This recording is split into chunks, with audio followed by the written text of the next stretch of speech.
Just make sure it's all tucked.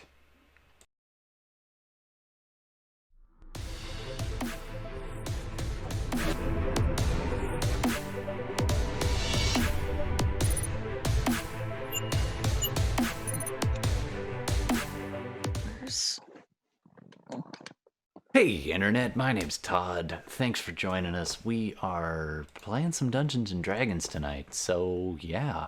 One of the things we do though is we take viewer suggestions. So if you're watching in chat, please come at us. We're on an ongoing campaign called Morally Ambiguous currently, although it's Ambiguously Moral is the flip side campaign because why be something simple? So, yes, I'm going to be DMing. We also have a bunch of other stuff. We'll bring you up to speed on what's happened in the campaign so far, at least enough to know. And I'll introduce around the table. I also want to mention, I want this out of my house. No, 401 Games is great. Oh, apparently I'm chroma keying. Look at that. 401 Games, great Toronto store. Also, Spielhaus, great Toronto game store. But I want this out of my house. So this is the extra. Now I'm going to have to sanitize it. Still wrapped in plastic. This is a Shadowrun box set that has been up for a giveaway for weeks. So honestly, I just want to give this away. Even if you're not going to play Shadowrun 6, I'm thinking of sticking with 5 myself. Although I want to give 6 a shot. But this box set is really good for other things too. Like, this is from mine, because I bought 2 of these. They've got really cool Shadowrun dice that you want. There's a map. There's some great cards and stuff. So, if you're interested, you can get in for the giveaway on this. And I'm even opening this up to the other players at this point. Like, pretty much anybody who wants this, get your name in a draw. Just say Umbra de Serra. I'll even stop there.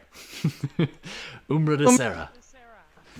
Oh, there you go. Hold on. Let's jump over to who said that. I heard somebody say it. I did. Oh, okay. There we go. Okay, so Bella's in the draw, and we'll get any other viewers who want to get in on this draw. We'll get your names in. You can win this. I'll ship it to you. You can have something new to read while you're locked in your apartments. Yeah, I'm not sure how many we've received so far. I do know that I was personally added on Twitter by Stormbreaker, and they did an amazing rendition. Awesome. Props to them. Absolutely. So we'll get them into the draw. So Bella, you have some competition. Anybody else who wants in on it? Darcy, if you want in on it, you've said it a bazillion times. So yeah, I don't think I'm. It used to be like, oh, you're at the table, so it's cheating. I don't care at this point. I just want it out of my tiny little desk area. So yeah, I don't know. I don't think that. We'll prop that again at the break. But if anybody wants that, Gemini, you turned it down at one point. I think I see you in chat there. Thanks, Gemini. But even just these alone are worth it because they've got the lovely ram's horn Shadowrun whenever there's a hit. I don't know if you can see that. That's what I want. Yeah, it's pretty sick. Well, I'll tell you what. I can give you a few of mine. And I do want to play some more Shadowrun at some point. Now we're gonna go around the table and introduce everybody. Obviously, I've been chatting away, so let's start off with Darcy there, just because you're sitting there and you're part of this the giveaway and the art and everything. So go ahead, take it away. Hey, I'm Darcy. Find me at twitch.tv/DarcyBits. That's DarcyBits. My links are there. I do art and stuff. This is the only stream thing I'm doing right now. Huzzah! I play Felicia de Thunder right now, but I've also been dabbling in other NPCs, which has been a blast. Yeah, actually, for some reason the time-lapse video is not playing on the Instagram feed that I'm showing on stream right now, but we'll take a look at that a little bit later on. We've also got, let's go around the horn and let's check in with Jay and Bella. So take it away, Jay. Hey guys, I'm Jason, and I'm here and I'll be playing the badass fop Archibald Cunningham. He's a wig-wearing, lilac long coat wearing duelist badass who just got Tavern Brawler, by the way, so I'll be breaking some more shit up. Punching and stabbing. That's awesome. I haven't been painting minis, but I just ordered some new minis, so I'm gonna be painting some minis online and posting my progress at Sylvester Deadleaf Minis Absolutely. You on can the gram. see it on the stream there, and yeah, contact him if you ever want some help painting minis. He's good. He's done all my minis. So Come on the journey. Come see what I do. yeah, man. Actually, we originally had some dice Trying to and get better. oh no, something happened. The camera feed went funny. Damn it. Wow. Nah, that's bound to happen. Ain't that always the way? All right, so we'll fix that in a minute. I also want to talk about, and I hope I don't flash yourself all over the internet, but we've got a couple players who aren't with us tonight, not quite yet, and we've also got a new player joining us today who hasn't been on this particular campaign. I'm just trying to find your little thingy. I think that'll do it. So, is he even here, or did he drop? Who, me? Oh, there, you drop. I can hear you, but I can't see you. It's freaking me out, man. Oh, So- I thought I had an image up. You do, thought, but I messed up and put the wrong thing. So just yeah, tell us a bit about yourself, Brendan. Take it away. All right. Well, actually, I thought that I might introduce myself in character when the party stumbles across me. I understood that Absolutely. there's going to be some kind of a meet and greet at that point, but I'm dropping in. I'm eager to play. It's been a while actually since I've played D&D, and I'm just remembering how extensive some of the rules are. But I think I'm up to speed, so it should be fun. That's right. Actually, do you mind if I shout out the other thing that you do about the text game? Sure. So why don't you just tell us about the other thing that is the online thing? We do a lot of play-by-post gaming, and we do it on our phones. We're posting. We're constantly playing via text, and it's a lot of fun. We've been doing it for years, and I think it's a real art form to GM or DM games via text, and I think that it allows people to really develop their characters quite a bit over time with description and so on. But it takes some of the acting and the improvisation out of it. So it's a different sport, but I like them both. Absolutely, and it definitely works on those writing skills and crafting of a story. So it's a lot of fun. You've done a great job with that. So I've been lucky to get into some of those games, not all, because I sometimes have trouble catching up with a 200 text chat stream. Time is finite, right? Yeah, oh, absolutely. Although it's funny because people right now are finding themselves either with a lot more time or a lot less time, and Yeah. nobody has the same amount of time as they used to. At least nobody I've met. So I'm almost done fixing some of these images, and then we'll be able to get going. Sorry about this. We're just holding pattern. We'll go back to that Instagram thing for a second. Just about there. Oh, does somebody want to introduce Ben Coombe? I can. Sure. And I'll introduce myself at the same time. Yes, I'm sorry. I can actually put that up on there. Your camera was kind of messed, but now it's all fixed. So go ahead. Oh. Bella, take it away. So, hello, I'm Bella, and I am playing Darmita, your unfriendly neighborhood Gloomstalker Ranger. We're finding out some pretty cool stuff about her over the last little while. And yeah, we're finding out why she is part of a morally ambiguous group. Absolutely. So that's Darmita. And then there's Ben Coombe, who I'm not going to torture you and do. Oh, the voice was the best part last time. Come on. Okay. Okay. I'm Ben Coombe, and I'm a Goliath barbarian, and not so smart, but I got a big heart, and yeah, I like to kill shit. It's pretty accurate. And I've got this cool little chain. Nice. Oh yeah, Darcy, we gotta add that chain to the image. Yeah, when I initially drew it, I I drew it before it was like live. Like we knew, but that since we had pre-recorded that one, it wasn't broadcast live. I didn't want to include it in the picture, so I instead just indicated it via the arm tattoos. Oh, nice. That's why they're drawn like sort of spiky thorns. Absolutely. That's the intent. All right, so we are picking up. Guess I'm the last one. Oh yeah, Gord, there you are. Sorry, hey. I don't have you on my feed right now. It's kind of throwing me No off. worries. No Take it worries. Hi, I'm Gordon. Been playing this campaign since episode 1, and I'm playing Fenris, a shadow sorcerer, with the haunted one background. He's been hunted all his life by these knights, the Knights of Pelor. He's really a pacifistic guy by nature. He just finds himself in these situations where he's forced to either flee or defend himself and commit certain morally ambiguous things in the name of survival. You know, like cold-hearted murder. Well, you've had a little encouragement. There was nothing cold about that. It was thoughtful and warm. I could kill this guy or I could leave. I might as well kill him. Why not? I got fireball. I might as well use it. Murder, she wrote. All right, so we will be finding it a bit more as we dive in. He was a Cambion. He's allowed to. If you're half demon, you die. This is what I learned from watching Buffy. Sorry about Horzer. Yeah, sorry. Oh, right. No. Too soon.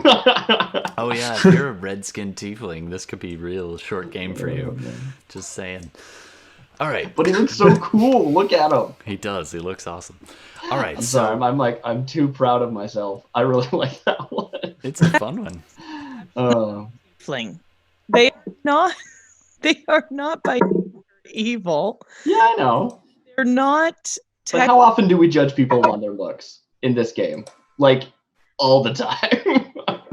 As somebody who quite often plays tiefling, we are misunderstood. Yeah. Yes. Because you look like demons. You're not. I didn't say you were. Did you look like them? Look like demons, sound like demons, everything. So it's a rough gig. If it walks like a duck and it talks like a duck. Anyway, let's bring everybody a little bit up to speed. So essentially, oh boy, how far back to go? This is a world based loosely on Matthew Mercer's Wildmount campaign. I don't have the book, so I make stuff up, so it's kind of gone off on my own. It's its own little empire, and they've been clamping down on every other religion except this one particular brand of Pelor worship. And in fact, it's even gone a little bit insane beyond that. They've been locking up the hierarchy of the actual Pelor people, and instead they are following something called the Eye of Pelor. And this has led to all kinds of repression. They've been filling up their prison even more than usual lately. So the prisons have been full. There have been gangs of Knights of Pelor rounding up anyone who crosses them, and then even just some more. Like, it's particularly repressive at the moment. So if in any way you find yourself on the other side of these people, they will lock you up. And that is what leads you guys to a prison. Sarah Telborn, an ally of yours who happens to run a local brigade, brigand brigade, in the local woods here, has asked you for a favor and has asked you to help her free her father. Last time she heard, he was locked up in a prison, and she's requesting that you guys go and rescue him. You got in disguise, most of you being able to disguise yourselves, and you entered the prison without too much trouble. Ended up in an impromptu interview with the warden, where things went a little bit sideways, although you didn't know that. She rolled 2 nat 20s in a row, and yeah, so that the jig is up. So you guys were led to a room, an interrogation room down below, and found yourselves waiting there a little bit too long for comfort. At which point, I believe Fenris started casting Fireball like it was going out of style. Am I remembering that correctly? No. I remember it differently. I remember it differently. I was casting the spell as if it was really in style. Subtle difference. I remember Miranda and this knight trying to mess with us and lead us into a trap, and we found that out, and I held them. That's right. You were a little more subtle to begin with. I was definitely more subtle to begin with. It was only after the jig was up that I started throwing fireballs like I was going out of business. As it should be. Oh, hey, Gemini. I still haven't fixed that I chat thing. insist that we got to escape on the wagon. We can't leave this wagon behind. Oh, yeah, that's right. Jay has been very attached to his fancy, black lacquered fancy wagon of this not magistrate, but a lieutenant of the Eye of Pelor has been rolling around town in that stolen wagon for a little while. So you guys had that. You had disguises as the local kind of interrogator and some nobles and some other guards, and you ended up going into the prison. This is a perfect time for me to mention Gemini Twin. Thanks very much for posting. He's always... but yes, most groups do try to stay out of prison. This group breaks in, and we'll see what happens next. I don't know that there was a whole lot of exit strategy, but we'll figure that out. So, I believe that... Anybody want to add anything before we dive back in? Off of what you said about exit strategy, we last left ourselves going deeper underground, hoping for something. I don't know. We don't have a plan. We definitely don't. But as you can probably tell from the map, your way out was stuffed with guards Yes. as they come streaming down. It's the benefit of having your prison underneath the main garrison of your army. So they were streaming down, at which point something like Ben Koom acting as a buffer, holding everyone back.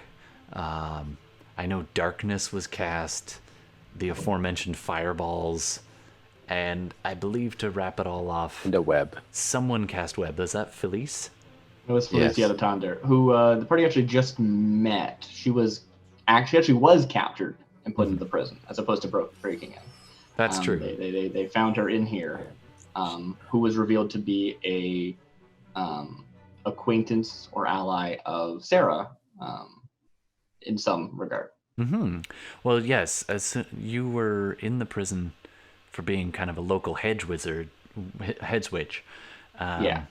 And then you knew Sarah from way back, the brigand leader, and a few of the other people. You actually were the only one. You're the first one who informed her that her father was no longer in the prison. Yeah, because I was here for a little while until my spellcasting notified the Inquisitors. And they decided to, hey, stop it. Yes, so they do have Stop it. Don't cast spells. They do have, I'm stealing this basically from Shadowrun, they do have essentially wards that allow them to tell if anybody's casting some spells. Otherwise, how do you keep a spellcaster? Seriously? Like, that's how we started this campaign, with Gord showing you that you cannot keep a spellcaster down. It's so hard.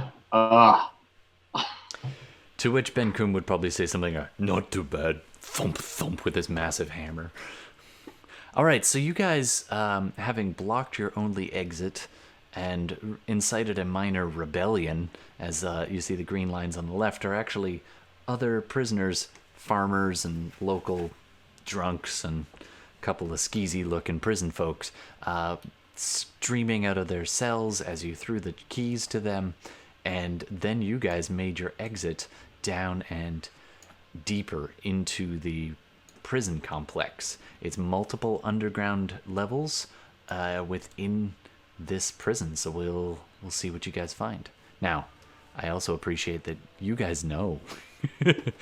You guys have been here before, probably, although it may have changed a little bit since you were there last. All right, and with that, you guys begin to flee down into the darkness of the stairwell, locking doors behind you, pulling tables and blocking access and fireballing anything that slows you down. And with that, I would like to jump over to Darmita. Nice. So Darmita, as you descend this staircase, do you want to go... You kind of went back for people, but would you like to go first? I think last time you'd gone first, Yeah. and then you went back. So are you at the back or at the front? What's the basic marching order? Anybody can chime in. As far as I know, Archibald and Sarah Mm-hmm. were still in front of me when I went back up to basically get Benkum. That was my focus, was to get my friend out of there.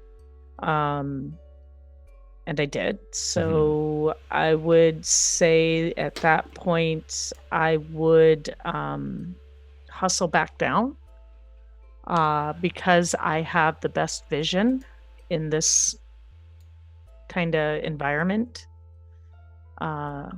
It's not my favorite terrain, but it is certainly terrain that I'm better in. So yeah, I'm in the front. All right, so Archie's actually going to be taking the lead down this winding staircase. There are some flickering torches, not every floor though, so it's actually pretty dim. And as you're winding your way down, Archibald, I'm going to need you to do a perception check for me. Okay, also, we want to stay stealthy It's up to you.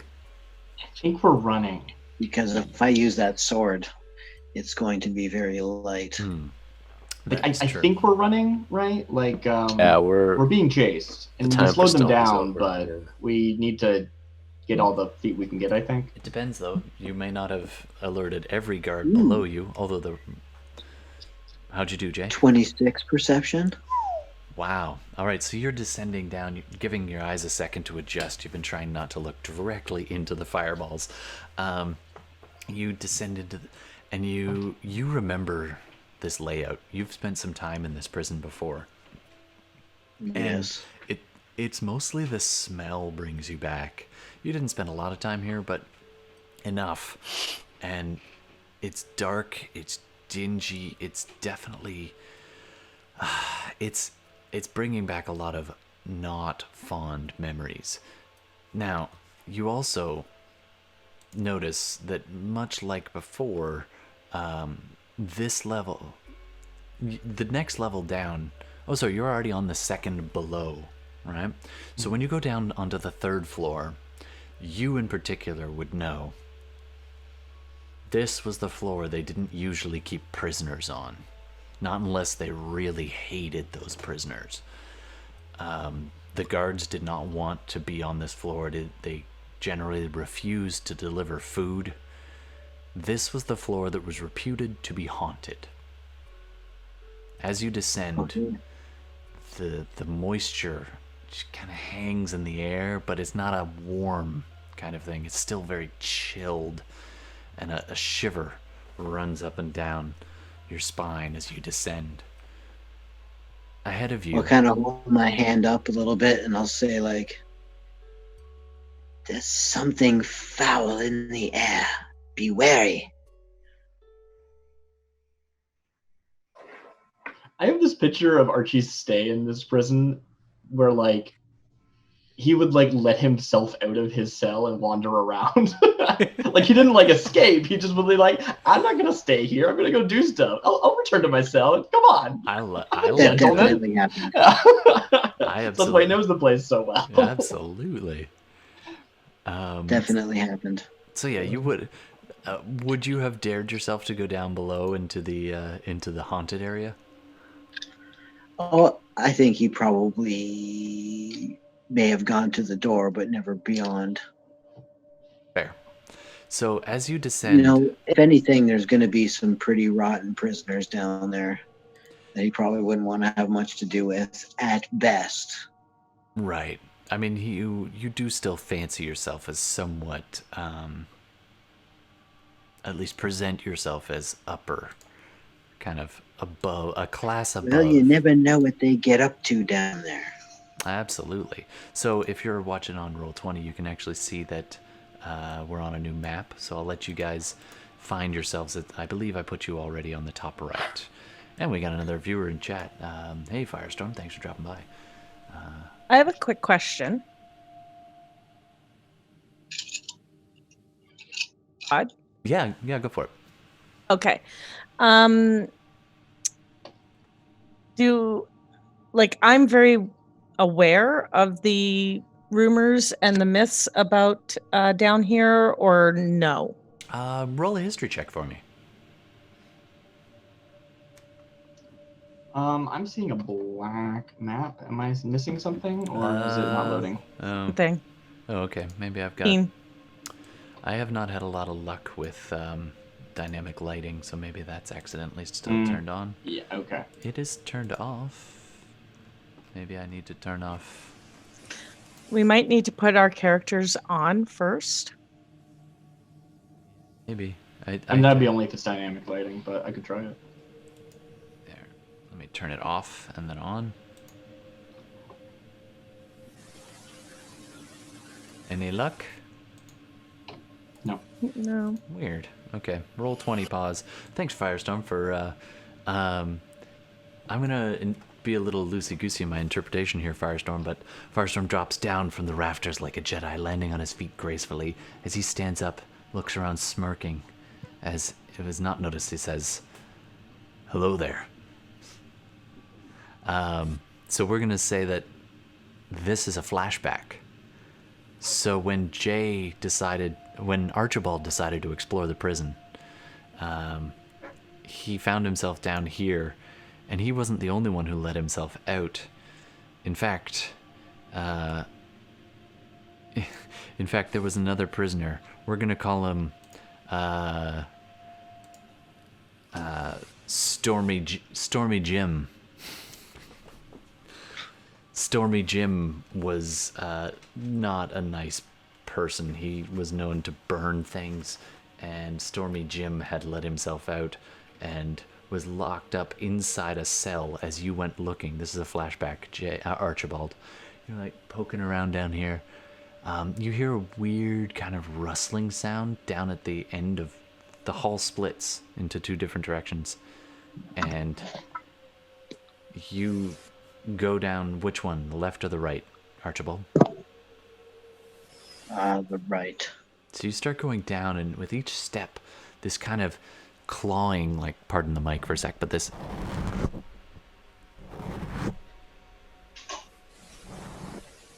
sound just at the far end of the hall, and then all of a sudden, clang, next to you, this swift movement and a ever so slight padding sound as Stormy Jim drops down, his face peeking out of the bars, and looks at you and says, "Hello there." So I'll just sort of stop everybody where they are. Oh, this is the flashback. Oh, Sorry. the flashback. Yeah. Yes. Okay. What did you say to Stormy Jim? It's fancy meeting you down here, Joe.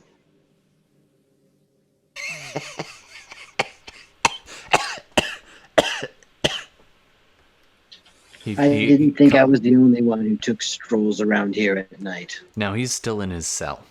Actually, sorry, I may have misspoken. Still in his cell? Yeah, he's still in the cell. This, by the way, took place. I see you guys can actually see the map now. So it takes place in you said the right side, right? So it actually takes place down here. For some reason, you don't know what happened to Stormy Jim, but you know he probably didn't make it because that was the last time you saw him. Okay, now you're back in the hall. You have a split hallway in front of you. You can go right or left, or you can keep going, or you can keep going straight down the hall to another set of stairs. Well, do you guys? I turn over and I'm like, does anybody want to explore, or should we just keep going? I think we should probably keep going down.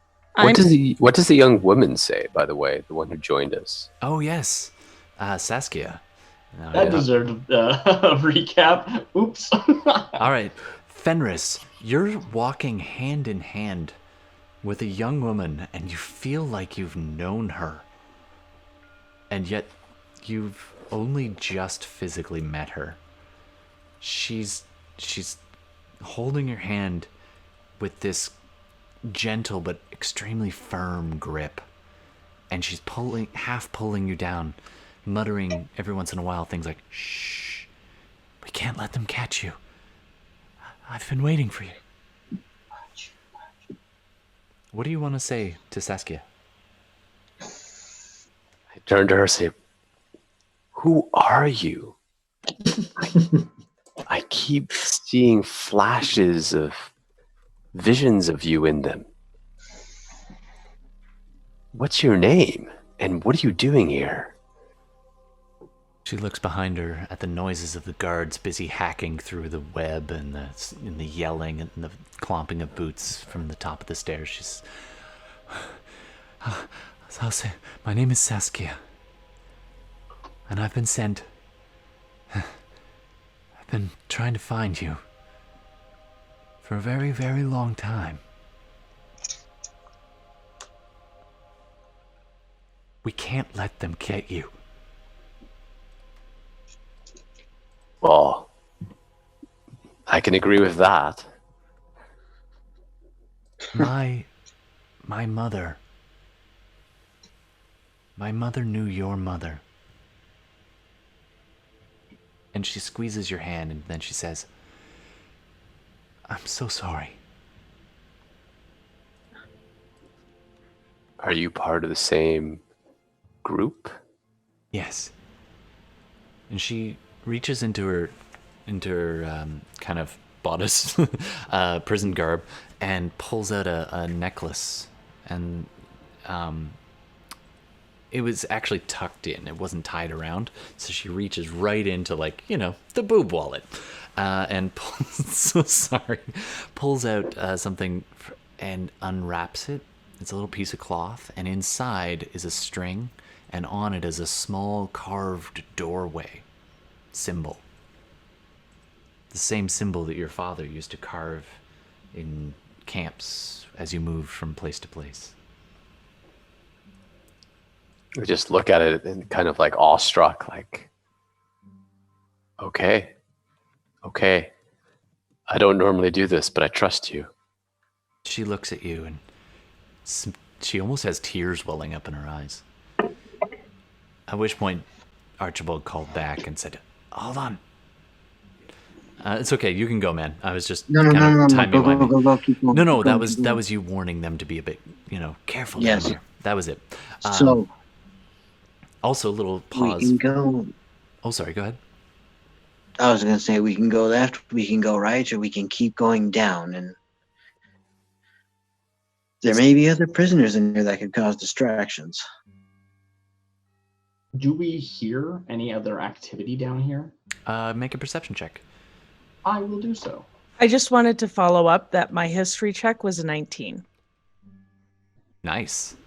19. Okay, so you actually might have heard a little bit about this prison being haunted, and that with a 19 you probably do know that this place has always had a history of just being spooky, and buildings would randomly burn down even before Fenris arrived. And even before Stormy Jim. By the way, that's you, Firestorm. He's in chat if you want to check that out. That's awesome. Great to hear you do voices. I also throw my hat into doing some weird voices from time to time, much to the amusement or disapproval of my friends here. All right. Although I am very curious to hear what a drunken master Furbolg monk sounds like. Maybe someday. By the way, there is a giveaway, so if you want to give that, check out at the break. All right. So yeah, with that, then I will, and I put it in the chat what it is. I am gonna use a second level slot. Ah, yes. And Primeval awareness, yeah?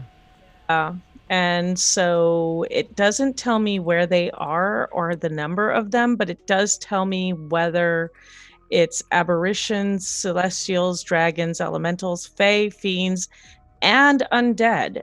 So I want to know exactly over the Within a next mile. as we're continuing going, what the heck we're dealing with here. So, as Darmita descends the stairs, there's a couple things that go on.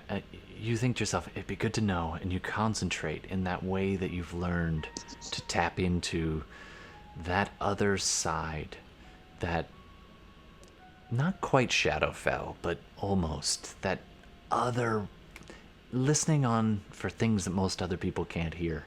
As you descend the stairs, two things happen. Number one, you begin to fade from vision as it gets darker. No one else around you can see you as you become invisible. Number two, you're still pushing Ben Coombe down the stairs. You're like, I could take him. The second thing, as soon as you start tuning into this, you start to get not an immediate nearby sense, but you most definitely detect undead in general direction being down, but far down, quite far. The second thing is you get a sense, a little sense of fiendishness. Not much, but almost like a little scratching at the walls above. And another deeper. It's almost like the upper ones are just these little tiny ripples in a pond. But then as you kind of direct your attention down, you just fall into this feeling of immense depth, as though you just fell into a whirlpool of swirling darkness. And I'm gonna ask you to do a wisdom roll, just straight up wisdom. Not a save, though. Not a save, no. Okay. This is to see if you can make sense of what you're picking up on. 15.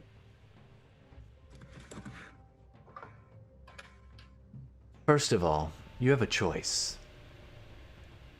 You can choose to dig into this or stop yourself from going any further into that sensation, but you get the immediate sensation of, oh, this is deep and dark.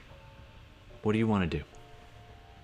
Do you want to probe it further with your extra senses, or do you want to contain yourself?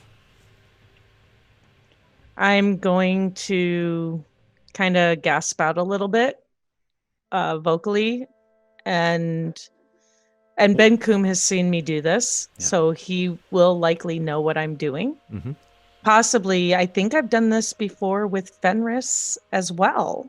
You have, actually, when we were Ah. going through the storm and finding shelter, and you found undead. So I'm going to indicate to them that I have picked up on something. It is very dark, and I feel like I need to continue exploring this, but I might be a little out of commission, so I might need to be carried, Ben Coombe. Okay. Where are you? Yeah, if it's dark enough for Darmita to disappear, that means it's dark enough that like Archie can't see. And Yes. Ben Coombe, right? It's Like- quite dark in here. There are little flickers here and there of dim light. Even the sconces down here are all burnt pretty low. There's really only one at the far end of each hall. If you scroll down, you'll see them. And this particular section of hall doesn't have any. So it's just kind of whatever light is being cast down that hall. Ben Kum eventually pads his way over to grab Darmita and kind of scoops her up, the chain brushing against you and almost kind of scratching against your armor just a little bit, almost instinctively. And he kind of adjusts it and kind of flicks it, and it retracts and rewinds around his arm. All right, Darmita, in the pullback to try and explain to your friends, we're going to have to come back to you. It's going to take a few minutes for you to kind of tune back into those sensations. But there was something very strange below. And you know that it's below. And if you had to pick, it would be below and east. But that's all you currently get. All right. Meanwhile, Felice. Mm-hmm. Sarah's whispering away to you, like, and is there anyone else that we know that we need to worry about getting them out up there? Did they take anyone else from your village? I'm not really from the village, but Well. Yeah. Well, you saw them coming in, right? He's terrible. It seems like they took everyone. I think they did take a lot.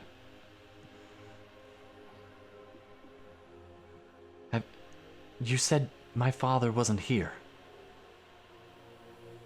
People say that he escaped. There was quite a few broke out a little before I got there. Yeah, a little before they took me in. Right. Not entirely sure how they did. People said they went down, so probably we should keep moving. It's a good idea. All right. My father's pushing 400. How did he escape? All right. She kind of trails off. I'm just actually gonna, while I'm looking, I'm gonna look around so I can see perfectly fine. Absolutely. And I'm Goddamn gonna shadow see sorcerer. is there any signs of movement, noise down the first hall to the left? Can I get you to do a And as a perception? bonus action, I'm going to actually convert a first level spell slot to a sorcery point. All right, yeah. So as you take a few seconds to take a deep breath, and it's almost like you're breathing in the darkness, and it just fills up your lungs, and it's this warm, comforting feeling.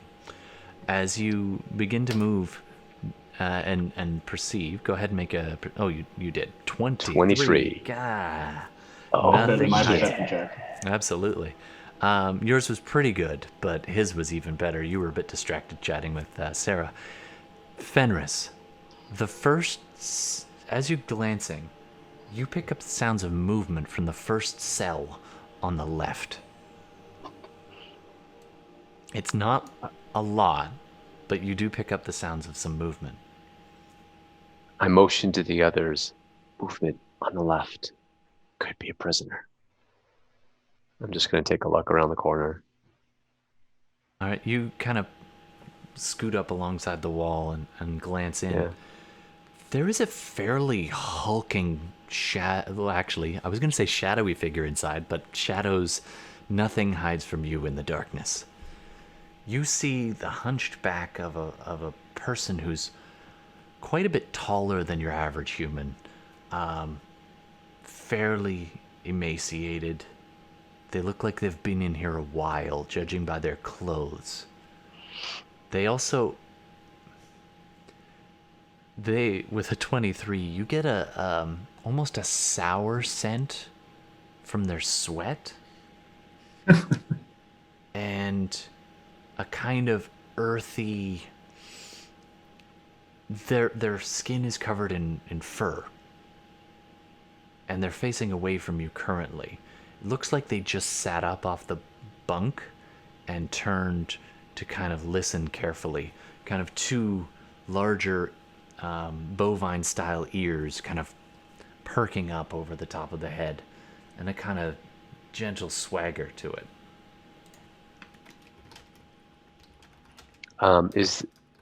Is it a barred gate? It is. It's got iron bars blocking the entrance, and it's got a lock. I motion Archibald to come over as I look at this person, but I don't announce myself just yet. Sure. So Archibald, you You're probably sees muted me. there, Jay. So I'll just kind of creep myself over there and have a peek inside. Sure. You see a humanoid, but a little bit taller than average human. Actually, Yep, you can't. yep. Sorry, son. You can't see shit. It's very dim in here. You can roll with disadvantage. Perception. Yeah. That's still 17. Not bad. You see a humanoid figure standing. There's two actually. A humanoid figure. You pick up the other one. You saw this too, Gord. I forgot to mention. There's one figure sleeping on a bunk, just below, and another figure has just sat up and is looking around. The one who's sitting up is larger, humanoid. It looks to be some kind of cowman, furbolg. All right. You guys want to go for a stroll? Both figures jump at the sound of your voice. It takes them a few seconds. The person who'd been sleeping under the blanket sits up. Immediately, you guys think of some of your current enemies.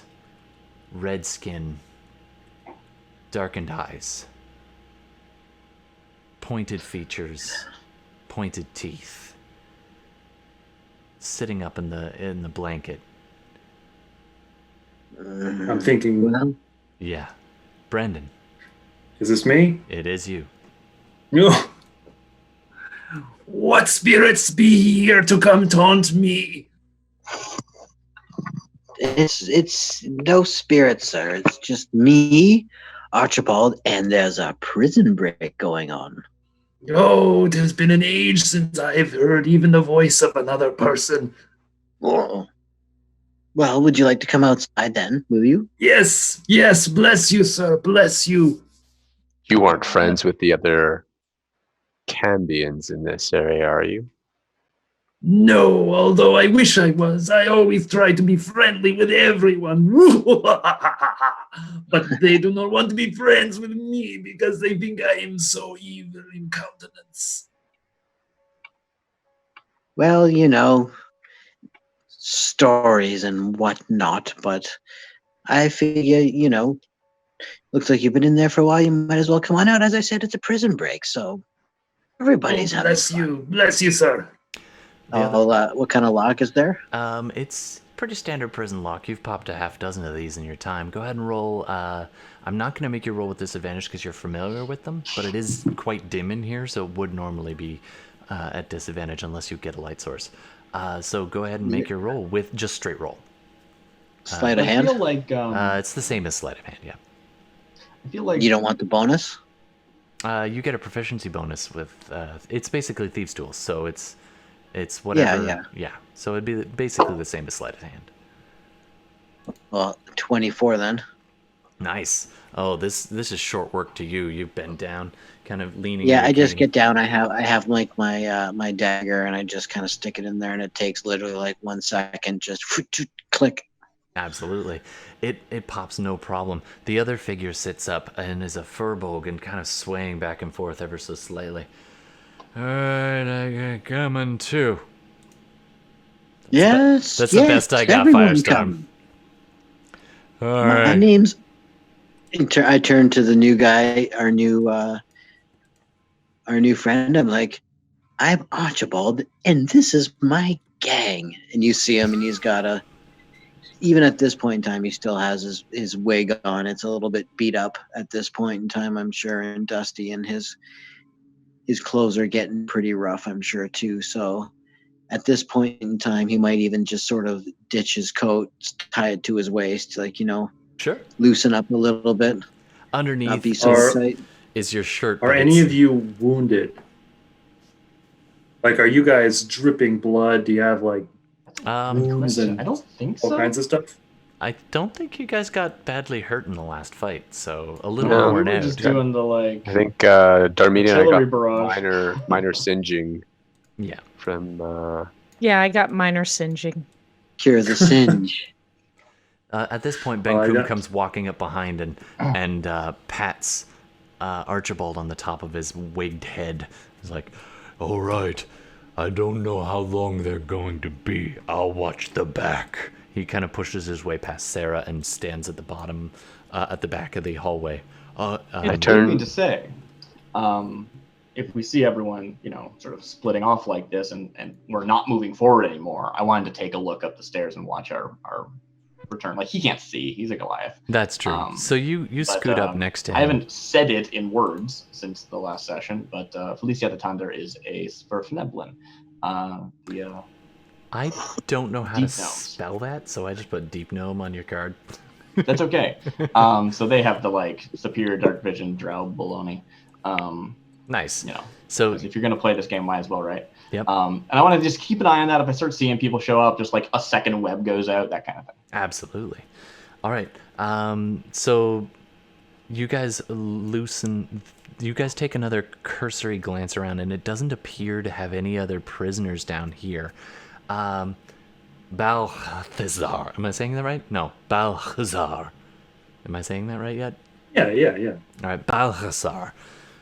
When you were brought down here, which was a couple days ago, you had been helping people, healing people. When you were allowed out for brief walks, you'd be checking on the just generally being a nice guy. And the more nasty of the Eye of Pelor prison guards noticed this and started targeting you. They kept doing things like not giving you food. They wouldn't offer protection if you needed it. And were generally just dicks. When you still insisted on being nicer, it's funny because they look at you as though, oh, hey. They kind of look like they're surprised you're in here based on your appearance, but then when you start to be nice to people, they quickly turn as you're almost kind of a traitor. It's very puzzling. And then eventually one of the guards just said, "All right, enough of you. Come here." And they dragged you and this Furbolg down, now the Furbolg had been picking fights, and they threw you both in the cell and walked away, muttering something about, "Let's see who lasts longer down here." And then they went up. That was a couple days ago. I have a Oh, question Balthazar about- probably Oh, would have. go ahead. No, it's all right. I probably would have spent my entire time trying to minister to the Fergal and maybe help him through any of his emotional issues. Try to help him. Turn him onto the path. Not necessarily like convert him to Lathander, but just bring him towards the light. Like be Plant a the best seed. person he can be. Yeah, YOLO. Exactly. No. not YOLO. YOLO's more fun. I mean, more like, the innate goodness of all beings, that kind of thing. Fair enough. Can I get you to do a I'm gonna stuff him back persuasion check for me retroactively to see how convincing you were with this Furbolg? Persuasion. I don't While you're think doing have that, any, I was thinking, Yeah. I would assume that some spell casting might take place, especially if you're trapped in a cell for a few days and they're not feeding you, and you're, blessed by the gods to create your own food. Do they ignore him down here because they're like, oh, we sent him down there and now he's casting spells and we don't want to deal with that? Or This whole do they area- keep coming down anyway, even though they hate this level? They come down when they have to, and when they have to, they come down mean. So, he's showing signs of bruises. Both of them have fairly fresh bruises, probably from chunk clubs. Shillelagh. I crit failed my persuasion, so I Nice. suspect I may have more bruises than you've just described. That sounds like what the tone was, right? Like, we're gonna stick you two together so that he'll beat the crap out of you, and we don't have to. Yeah, some of those bruises on Balthasar are from the Furbolg. He has been not terrifically nice to you. You can tell that when he was put in here, he was drunk, and he does not deal well with rehab. He doesn't. He's been sober and mean sober. Hey, Yelfin, thanks for jumping in. And you're right, it's Truncheon. Truncheon? Yep, that one. And Gemini, absolutely. Ben Coombe kind of holds up his fist back with Felice next to him. He holds up his fist and looks down and kind of rubs at the chain wrapped around his arm. And after a little while, it starts to glow a dim, reddish firelight as the edges around the chain. It almost looks like this cracked steel, and from within, it's got this, just along the edges of the cracks in the chain, this little ever so slight glow. So he's got about 5 feet of very dim light, but it's Nice better than red nothing. light that won't break your dark vision. Well, you know what I mean. Your Yeah. real world dark vision. Felice I was asked a the two Navy new- SEAL in another life. I asked the two new joiners, is there anyone else held down here down the hall? Balthasar, you've heard no one for the last 2 days. No, but I've forgiven the people who were mean to me. It's very big of you. You Let's do a quick notice, sweep and then let's get going. Sure, you guys go a little bit further down. Fenris taking the lead with his uncanny vision. As you go down, I see a second Darmita. Which Darmita are you? The one up by The Ben? one that's behind the stairs. One next That's to been Ben there the whole Coombe. time, yeah. Okay, Yeah. because there's another Darmita down in this cell. And there's another Fenris in the top corner. I can't remember how to get rid of them. Oh, sorry. Just hit delete, right? I'm just gonna. Oh my delete that. goodness, there is 2 of me. Sorry. Yeah, I figured it wasn't worth mentioning because the camera wasn't on it. But Yeah, exactly. So as you guys go, as Fenris extends down the hallway, you don't see anything except at the very end on the far left. There's a door. It was a wooden door with iron reinforcing bands, and it has not. Nice. I actually might use that, Yelfin. The iron banded door, but it's been opened and left slightly ajar. That's this one at the very end with the little scribbles inside. As you get a little bit closer, you see the temperature. As you go forward, it's getting colder and colder as you move until you can start to see your breath in the air. Okay, I am gonna wait for the others just to catch up. I'm not just gonna. I don't know, where are they going? Aren't we going downstairs? Mm-hmm. Are the others coming over my way, or are they? I mean, I'm They not. seem to be staying at the top of the I'm keeping an eye up the stairs, but Yeah. and I'm not positioned proper for that, but that's what I'm doing. Sarah's gonna stay near Ben Coombe. The big Furbolg guy pushes past Archibald and is like, "Oh, yeah, thanks," and starts walking past. Darmita, can I get you to do a quick dex save? Am I still being held by Ben Coombe? Yeah. Yeah, actually, so it would be Ben Coombe. Being You'll be carried. doing on Ben Coombe's behalf. That's pretty good. He sidesteps as this Furbolg brushes past him, goes around these piled of boxes at the top, out and around, and starts running up the stairs. And he calls back, he's like, "See you on the other side," Go that way. because he doesn't know the shitstorm he's just running into. Also, Oh, that's okay. Also, Firestorm Go, left go, chat, go, so go, go, I just go, killed go. him. As he runs into guards and gets peppered with crossbow bolts. Okay, back to He'll be downstairs. fine. That's Where's Saskia? Is she back with the others? Oh, right. I don't have a Saskia mini. Yeah, she's standing next to... All right. She's standing next to Sarah for now. Okay. All right. Gonna take a quick look in the room. You duck inside and you see... Your vision, nothing hides. You see the wall is scratched as though someone or something has just spent weeks or months just clawing at this one side. You see a chain anchored in that same corner, and it just looks like that whole side has been clawed with anything within reach of where that chain is. I feel like I'm getting deja vu. But the chain is empty. Excuse me, what? The chain is empty? Yeah, there's nothing. Oh, like there's no one I gotcha, yeah. manacled to the wall in this spot, and Of course not. and it's all scratched up, but it is gone. And as you enter, your breath is still cold. You get a sense of just deep sadness. Yeah, I'm not entering the room though. Oh, Just okay. looking in. Just looking in, you Yeah. get that sense, and don't go any further. All right, you make your way back up towards the rest of the group. The other cells are empty. Okay, let's get going.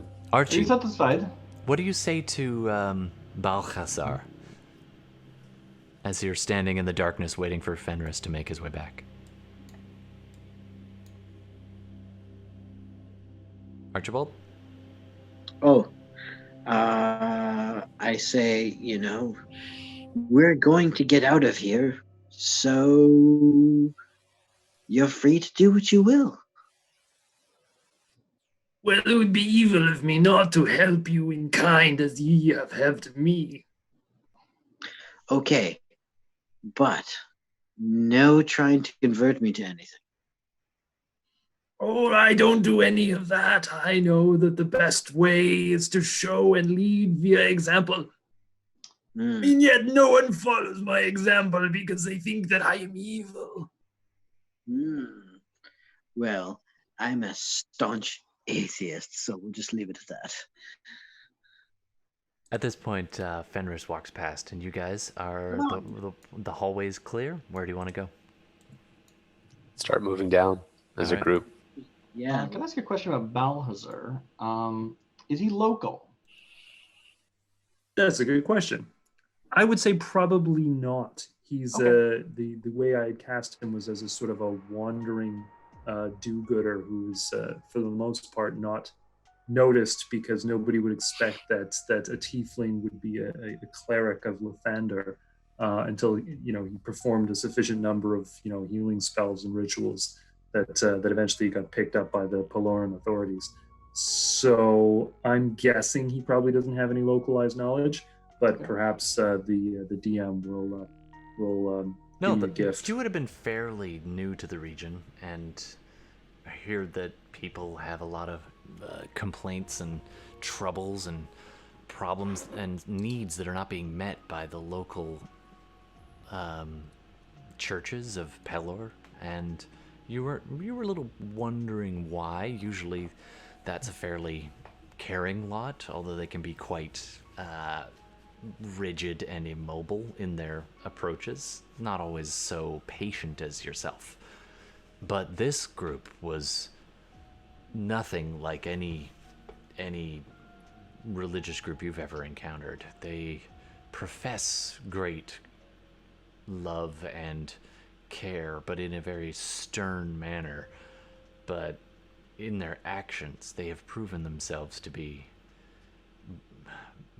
brigands and they make the people you usually minister to seem like saints.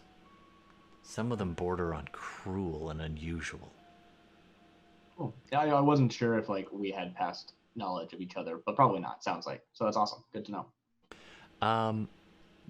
Darmita, as you guys move towards the stairs, go ahead and move yourselves over to that side by the stairs. Or I guess actually I'll move some of you because some people aren't here. So, Yeah, don't do that. So as you guys are moving over, Ben Koom is kind of carrying you, and Darmita, you've had a similar experience once before. As you concentrate and close your eyes, in the last few seconds before your primeval awareness fades, trying to find the thread of that which you had sensed as you first entered the darkness. It's just there on the edge, and as you dig your way in and take a deep breath, you get this song in your head again. the half-remembered lullaby. Just a little, almost like a loop, as though you'd forgotten part of the words. Your father had once sung this, but the voice is not your father's. It's not even really a voice.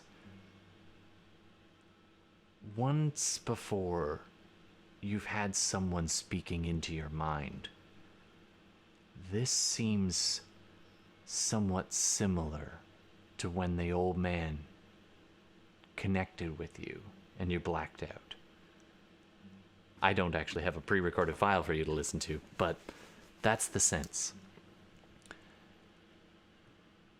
Your primeval awareness is having trouble identifying what lies ahead, but you know two things, actually three. There is a fiendish nature to it, and an undead,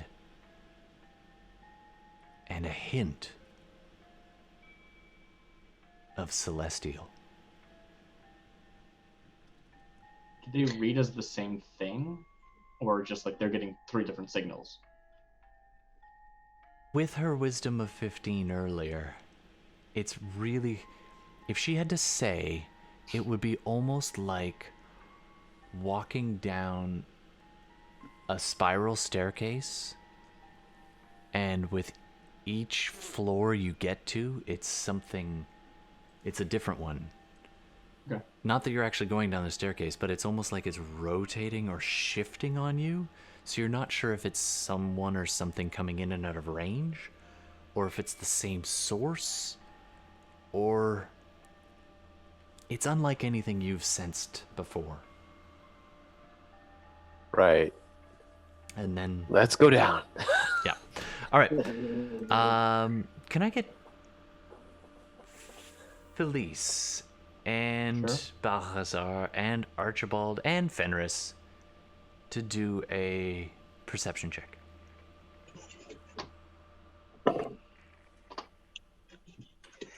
Let's do it right this time. Nope, not one. 25. 22. Well, it's a pleasure to 18. make your acquaintance. In fact, I realized I haven't actually introduced myself at all. I'm Felicia the Thunder. I'm not paying attention to nothing. Paying attention. That's awesome, by the way. I love it. And how did you do, Gord? 22? Yep. And Bella is too distracted by her concentrating, and I need to give Archie you some got advantage. 25. Yeah, no dice this time. Sorry, dude. 7 and 23. 6 and 22. So you're rolling like Darcy. Archibald.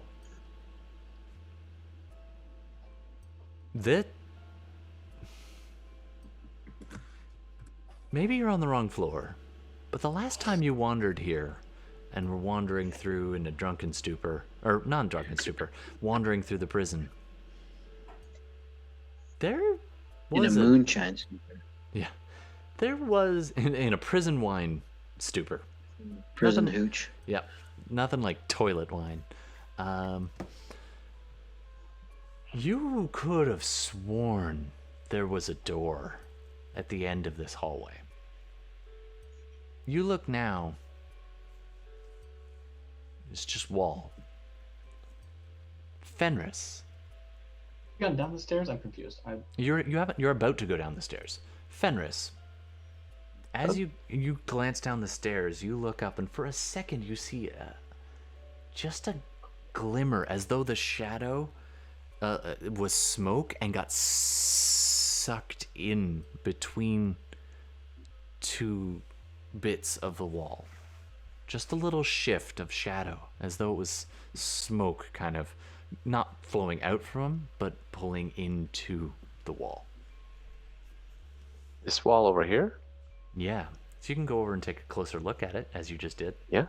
And Archie, I'm assuming you're doing the same, or what do you want to do? Yeah, like, so I perceive that there used to be a door here before, It and I seemed- think I know where I am. Yeah. And then I see this shadow Do I see this shadow creature as well? You don't. That's kind of more of a Fenris picking up on just Okay, instinct. I'm going to Just around the staircase kind of continue descends, but there's pondering what this you go door is all around. about. Sure, you go around and take a closer look, and you definitely pick up. The stonework is uneven most of the time, but in this part, it suddenly becomes extremely even and rectangular in the door. Looks like somebody had tried to make efforts to conceal it. So I'm gonna like tap on the wall where the door is, and then tap on the wall where the line isn't. See if I can hear like a difference in the sound. Sure, you take your cane and tap. Everybody else is still chatting or about to head downstairs, and you're tapping at the wall. Do an investigation check for me with advantage. And actually, sorry, you can either both do one, Fenris and Archibald, or just one of you. Well, I only got a I'll do it. 7 that time.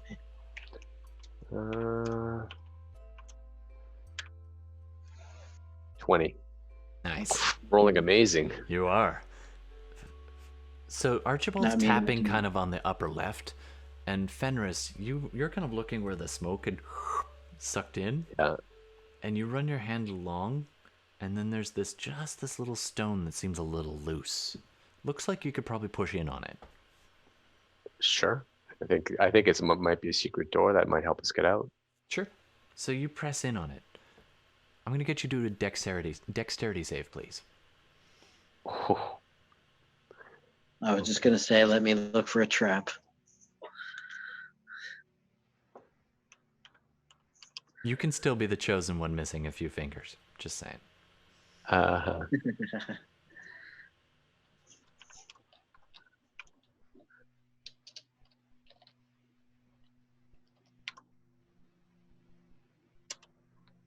15.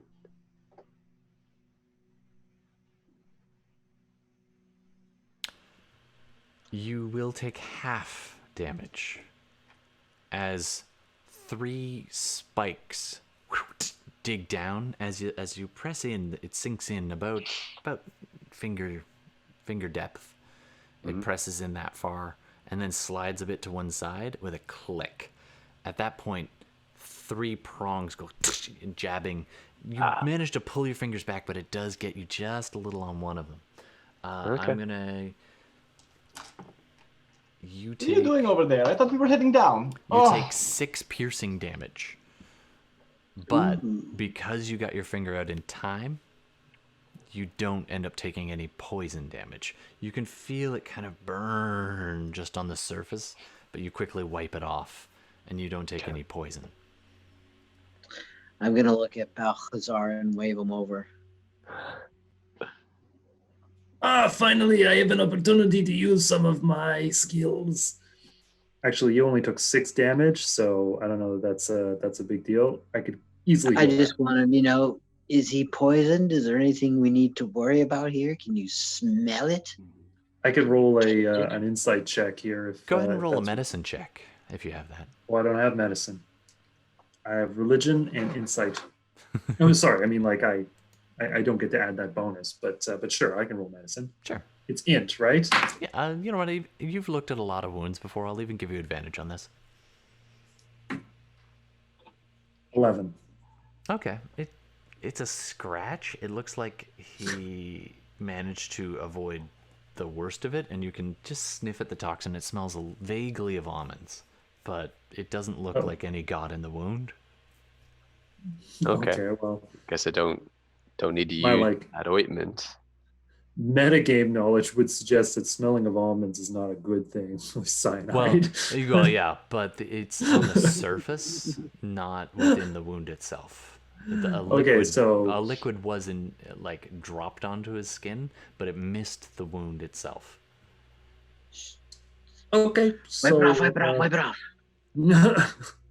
yeah, I think I'm gonna need something to sort of wipe that off. But then I go, okay, you're good to go. All right. Okay. All right. You can now shove this door aside as it rolls back. Inside is revealed. What you see, those of you with dark vision, those without dark vision, is just this empty black chamber. Yeah, I'm gonna come over and take a look because something Absolutely. apparently is going on over here. Absolutely. And those with dark vision, which is most of you except Archibald, Yeah. and Ben so we Coombe. got the sword if I need it. When you guys look into this room, you see what appears at first glance to be an office, but it is old. There's crumbled brick falling off in places around. It also looks vaguely like the place had been ransacked. There's remnants of wood. There's a chair. It's not on the map itself in Roll20, but there is a chair here with some ropes tied to it. It looks like this at one point was probably used as an interrogation room. And you see a desk in front of you that looks a bit newer, with a kind of a more comfortable looking chair. And chair lore in D&D, nothing good ever happens with chairs. 2 sconces are just in front of the desk, but they are not lit. They appear to be quite cold. That is all you get at a glance. Let's take a quick look. There's something. If there's a hidden door, there might be something worthwhile in here. Let's look and then let's go. Sure, you glance in, and as the little bit of light breaks into the room, this by the way is Gemini. Thanks. Breaks into the room. Some of the room is revealed, and the first person looking into the room, which I'm going to assume was Fenris, Sounds like it. almost looks for a second like there's a pale, emaciated arm down from the ceiling, clawing at the stone, and then retreats up into the stone.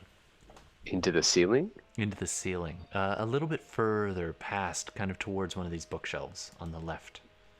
Did you guys see that? It was like a arm that was just scratching. Balthazar, you did see some movement. And Am I- also, Felice, you saw it too. Darmita, you're out of your trance now, so you'll be... Okay. It's probably just a spirit. Let's go. They're everywhere. We just need to know how to talk to them if it's an issue that you're having, but I don't see why we should. You can't actually see that far, the whole room itself. There is more to see if you wanted to continue going in. Well, I have dark vision out to 120. Okay, so you enter the room? You know what? I'll make a motion after you, Balthazar, seeing as I just got nicked. So I have various powers relating to light because I took the light stream of cleric. Of course. And I'm a cleric of Lathander as well. So I mean I could just set off like a flare, basically just to light the whole thing up, just to sort of see what's going on. Sure, which absolutely. You could if you I think wanted might to. actually be something that he would do. So in addition to imposing any disadvantage on any attacks that are coming my way, I'm just going to flare up the room. Absolutely. Just to see whatever happens. So now, part of Balthazar's problem is that although he does try to be good, all of his spells have kind of a hellish brimstone quality to them. So it doesn't really go well with his love one another motif. But yeah, no, he holds out his hands and sort of cups them for a moment and blows into them, sort of like he's blowing on an ember, and it blazes just white bright, and suddenly the whole place is filled with firelight. All right, so all of a sudden the whole place just lights up like it's never been lit up before, and it reveals quite a bit actually as you look into the room. Sorry, just ignore, those are not actually imps who are sitting there. I just wanted something to anchor a light on. Oh, I took the one with the light away, sorry. So, still getting the hang of Roll20, let's say 30 feet. Okay, so it's bright room, and you can see at the back end on the far kind of down or left side, there's rubble, and it looks like parts of the wall have been caved in, and it extends even further back. But, I mean, you can see down there quite a ways because of the blaring light, but you can't unless you go a little closer, you can't see much. You do see the walls, and you see a couple of literally hands laying on the ground that are like half skeletal, and as soon as the light comes on, they kind of skitter a bit and start clawing and go underneath some of these boxes and desks. Just severed hands scurrying across the floor. I'm sorry to be a pest, but like, we are being followed, right? Shouldn't we keep going? I'm sure this is all very fascinating, but no? I could not agree more. We should make haste. All right. Wise advice. Yeah, I think This is an escape. You And guys. cool. Yeah. Okay. Ben Kuhn puts down, and you guys turn around and head back. The light snuffing out as you leave the room. The darkness just swallowing it up again, and you guys make your way down the stairs. All right. We're gonna just take a quick little break as I get the next map ready. And Let's have some stair banter. yeah, stare banter. No, it's okay. We'll. I was just gonna say, anybody in chat, don't forget we've got a giveaway going on, so feel free to submit for that. I want this out of my house. Where'd it go? I want this out of my house. It's got some great stuff inside. It's still wrapped in plastic. I will wipe it down when I ship it to you. It's got, at the very least, some really cool dice. So we're gonna try to give that away. And if you just have to say Umbra de Serra in some kind of recording or something, and you can get that, get in the draw for that. Bella's already in. Darcy already mentioned a few other people. So jump in on that when you get the chance. Let's take a little break. Anybody want to say anything? Shouts out before we... Umbra stella subuluna plena, because the corona de stella subuluna plena. I don't get to say that much anymore. Nice. All right, so we'll be back in just a few minutes. It's there. We're back. Is that better? A little more confident. Hey everybody, we're back after a little break. These guys have just fled. Brave Sir Robin ran away, and they are now entering the We lowest, didn't flee. We're escaping. the lowest level of the prison that Archibald's ever experienced. Anyway, I'm gonna drag you guys to a new map. I'm gonna And ask I've you been very low. put yourselves on the far right. Pipping, pipping. You want me to drop myself? All right. Give me a second. Ugh. Alrighty. I am seeing black again. Oh no! Again. Hold on while we sort out our Oh, yeah. maps.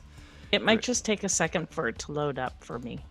So are you using dynamic lighting or not? I think I accidentally put it on. Yeah. Okay. So I didn't see you revealing the map, but that was just normal fog of war stuff. There we go. There we go. So you guys are gonna be on the far right. All right. Ping, ping, ping.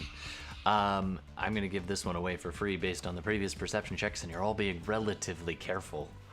Having just left the room with the undead crawling hands, as the darkness reclaims the room, as the lights are snuffed out, the hands scurrying around behind you. You guys pad down the stairs. Thank you, Gemini, for the suggestion. And you guys pad down the stairs. And you're being kind of quick about it, right? I would hope so. I would say we're escaping. Like, I think All right. So you guys kind of haul butt down the stairs, at which point, Darmita in particular, you notice two things. Number one, it is brighter down here. There are a couple of torches. I don't have them on the map, but they're basically down this way. Just down the hall, you see illuminated. There's a bench on the far side of the hall, and it is not empty. There is actually a gentleman sitting on the bench as though he has been kind of taking a little break, and he just sits up and he's got a wooden crossbow on his lap. He is 10 feet from Darmita as she gets to the bottom of the stairs, and you both look at each other like, huh? I'm gonna Frost roll comes up. to see if they perceive you.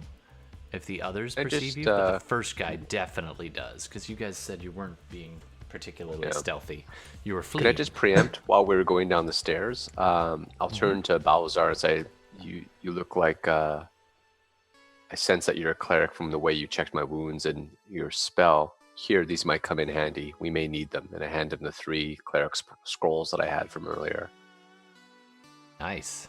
Many thanks to you. I still don't know what they are. Did you do a history check or like an arcana or something on there? I could do a religion check. I could do a history check as well, but I've got proficiency with religion. Do religion. All right. Seems reasonable since it's cleric. 22. Yeah, you know exactly what these are. So the first one, I know exactly what these are for. one sec, I gotta get my random roller. It's gonna be tough. I'm gonna have to roll a bunch to like get some cleric spells. But you look at these and they're definitely emblazoned with clerical powers. However, it's gonna take a few minutes for you to like look them over to see exactly what spells they are. I really like some of the illumination work in this one. We don't usually see people using ink with that level of proficiency these days. That vellum. Oh, Yes. it's definitely vellum. You gotta love the smell of vellum. All right, jot these down. So the first one you pull up as you're descending the stairs, your vision picking out a legend lore scroll. Ooh. You fun also one. a cleric legend lore scroll. You also see, hold on, gotta hit refresh a few times so I find a good cleric one. You see a scroll of healing word. Ooh. And give me one more cleric scroll. So I just get a freebie healing word. Yep. And Okay. the last one, it was actually his mistake. He thought it was a cleric scroll. Because it was with the other cleric scrolls. Exactly, but it's actually a paladin scroll from, I'm assuming, a raid on some kind of Pelor people. This is a scroll of Aura of Life, which is a paladin spell. So Balthazar is infallibly honest, so he'll say, I must tell you, this is actually a paladin scroll. The paladins do very good work. I have nothing ill to say of them. The iconography on these, actually, just in the etchings in the bottom, I'm assuming you got these from the Eye of Pelor people. At the bottom, there's this little handwritten note that says, "Use for the glory of the eye. Smite thy enemies." So, maybe not all happy friendly, but anyway, meanwhile, while these guys are making a small racket and you guys are descending the stairs, Darmita and Archibald are the first ones to the bottom of the stairs, and it's one of those, as you see the hallway is not empty. There are 3 guards immediately noticeable. You see 2 of them with crossbows, and one of them with a sword sheathed a little bit further down the hall. The hall itself is lit enough you can tell the end of it has some kind of ruin, or almost like the stone becomes rough-hewn, like the earth is trying to reclaim part of this, or they had broken in. It's tough to say. It's an odd kind of, it's almost like that which was old has been reclaiming this, and the newer brick just doesn't seem to hold up over time as things shift slightly back to the way they once were. Rough-hewn stone blocking, or at least partly blocking the end. Or something mighty smashed its way through at some point. The stonework on the ground is still good. It's still cracked in places, but it's not unworked. It's like the earth is trying to reclaim itself back to what it once was. Meanwhile, you guys are 10 feet away from a crossbowman who just sat up from a little nap. Archie, Darmita. Oh, I see them now. I can never wrap my hand around those. Should we roll initiative? Question. Yep. Darmita? How long has it been since we started our descent? Because while we were up there, if you remember, I had cast my Primeval awareness? no. I had cast my Hex? Disguise self. Hunter's Mark Oh, okay. on her, which is one of the reasons I killed her. Mhm. Oh, right. No. To take my Hunter's Mark with me. What's the duration on Hunter's Mark? Depends on the level you cast it at. I think it starts at an hour. I believe it's an hour. Okay, so yeah, you are ready with Hunter's Mark primed and ready to drop. It's still going. I'm Hunter's marking him, Absolutely. and yeah, I'll do one arrow to see what kind of damage that does. Sure. I'm basically smart. counting this as a slight surprise round for you guys, but it will be an initiative thing if That's you... a 26. That is a definite hit as you walk in and just shoot an arrow as he sits up. Roll damage. Who's 13 plus I get a d6 on top of that. Ooh. That's a 19 damage. He sits up from his nap, takes an arrow right to the Adam's apple, so hard it cores it, and the arrow's sticking right out the back, and he just falls immediately back, his crossbow in his lap, going off as he leans backwards and his muscles spasm, the bolt hitting the wall beside him. He is done. I will quick draw Nice. second arrow and aim at him. Sure. The 20. That hits. Now this doesn't have the Hunter's Mark, No. so that's 8 piercing. This one takes him... However, Yep. shit, I didn't use my I have my thing. The Gloomstalker, Yeah. first round killer. I get a D8. What's on your third attack? So It applies to the third attack. you have a third attack. So this arrow, Attack is a 8 damage. yeah. So this one, the arrow sinks just below his armpit, in a little spot in his armor, and he, and you can tell that one of his lungs is collapsed. He is badly wounded. The second shot hits with a 25, and does. It's another 12, 8, 9, 10, 20, 21.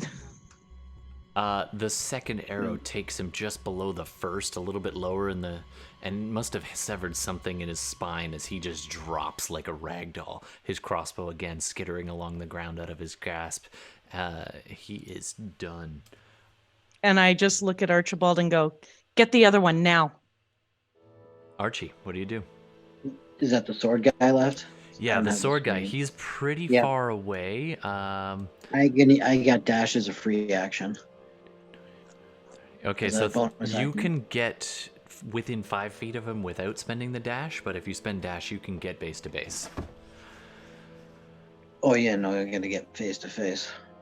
Okay, so you spend your bonus action to close distance while drawing out that strain. Well, what do you want to do to him once you get there? Well, I'm gonna do like sort of like a quick draw kind of thing with this. Now, So I want to point of bring order. the hilt up. He is standing just on the far side of an open doorway. I'm not gonna worry about that right now. Okay, do you want to stop yourself just... You have enough movement, you can go around him to get past the open doorway, or you can stand in the open doorway. Past it like through, you mean? So you'd have to scoot wouldn't want past to. the open door and try to flank around him, or you can Okay. just go right up next to him, but you would actually be in the doorway. He's standing guard at a door. I'll just want to just sort of get face to face with him, really. So Okay, so you He's kind of starting. just a little bit past the doorway and turn and face him. You are face to face with him. He's got a shield and a sword as he's like, trying to draw the sword and is just totally startled. What do you do? So I pull that hilt up thing and I just come from down below. And as I strike him, he does not have anybody near him. So I'll get to add my sneak attack damage too. One little point of order. It takes a bonus action to turn your sword on. I was gonna ask. I was pretty sure that was true. So you could club him with All it, right. or you could go dagger. No, I'm going to go, knife to his ribs. Okay.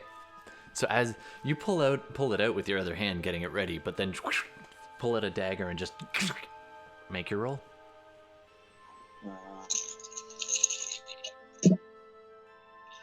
I rolled an 18, so that's going to be like 20. Yeah, that's a hit. 2.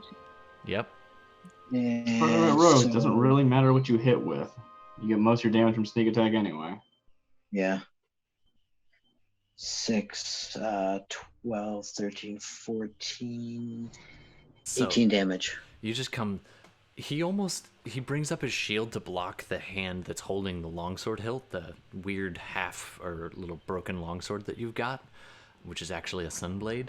But he's not watching your other hand, so you just sneak it in underneath his sword arm and just take him right up under the ribs with this gasp of air as his mouth opens. But he has got like a hole in his lungs, and the air just escapes. I'm going to cover his mouth. I got it. You cover his mouth and lean him against the wall, I leave the knife in there right now. and then just And lean then him down. with He the other, is, because I have the one hand, I just cover his mouth. and he is dead. He doesn't even get a shout out. Okay. You're standing on the far side of the door. You kind of. All right. The hallway is I've got to empty. see what's... Okay. The hallway is empty. The rest of you can come down. Can I get Phew. perception check from? Oh, you made short work of them. So there are two. I make sure like all the boys. There are two doors on the left side of this hall.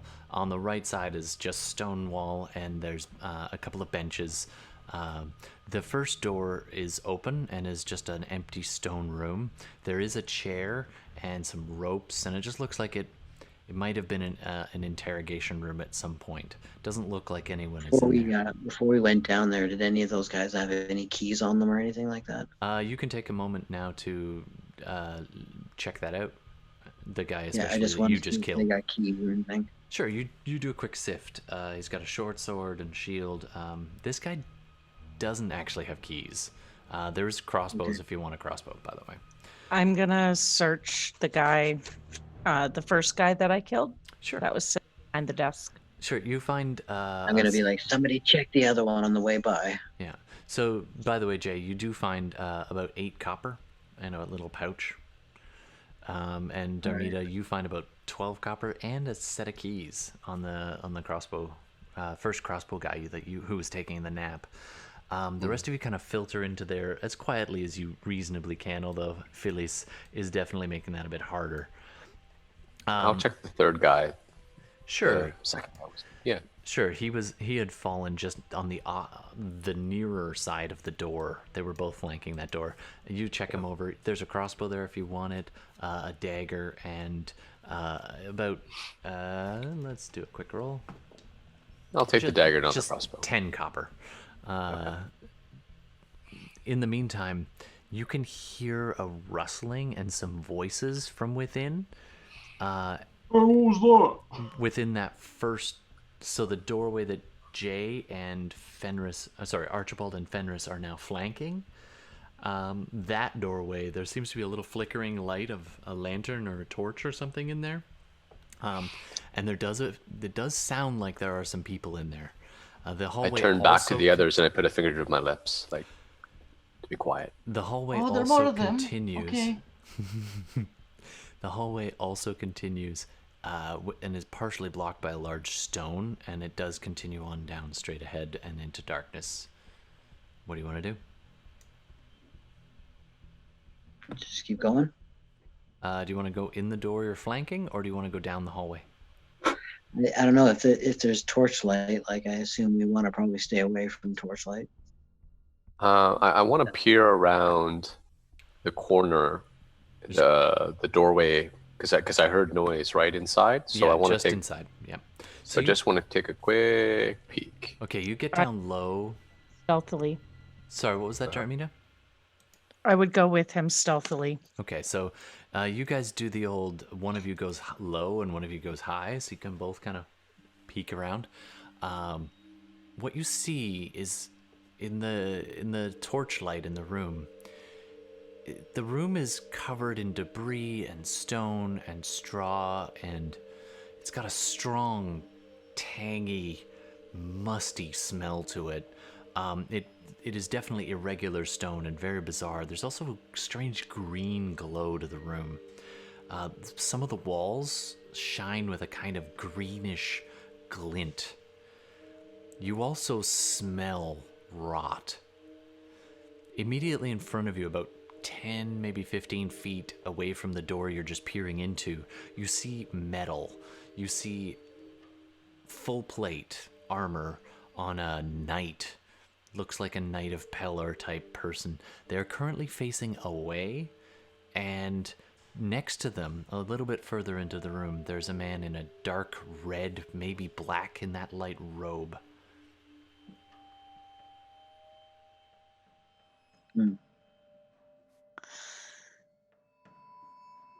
I'm going to signal to Fenris. They are not the only two in that room. It's I hard to did- make it out, but the room does continue on. You can just make out the crumpled... There's a form on the floor, maybe 5 feet in front of the red-robed man, and a smaller form next to him on the ground. Just behind that, near the back wall, there's kind of a pillar halfway down. It's a very irregular shaped room, and there's a man in armor, black chainmail, just down past these crumpled bodies on the ground, or crumpled forms in the dark, dim light. Torches in here seem to be not as bright as they should be. It's as though the shadows are eager to eat up the light. But the glinting of the green off the walls, and you hear some shuffling and some grunting and some swearing from further in and down to the right. They appear to be talking in a low voice, saying things like, "Yes, that one will do. Yes.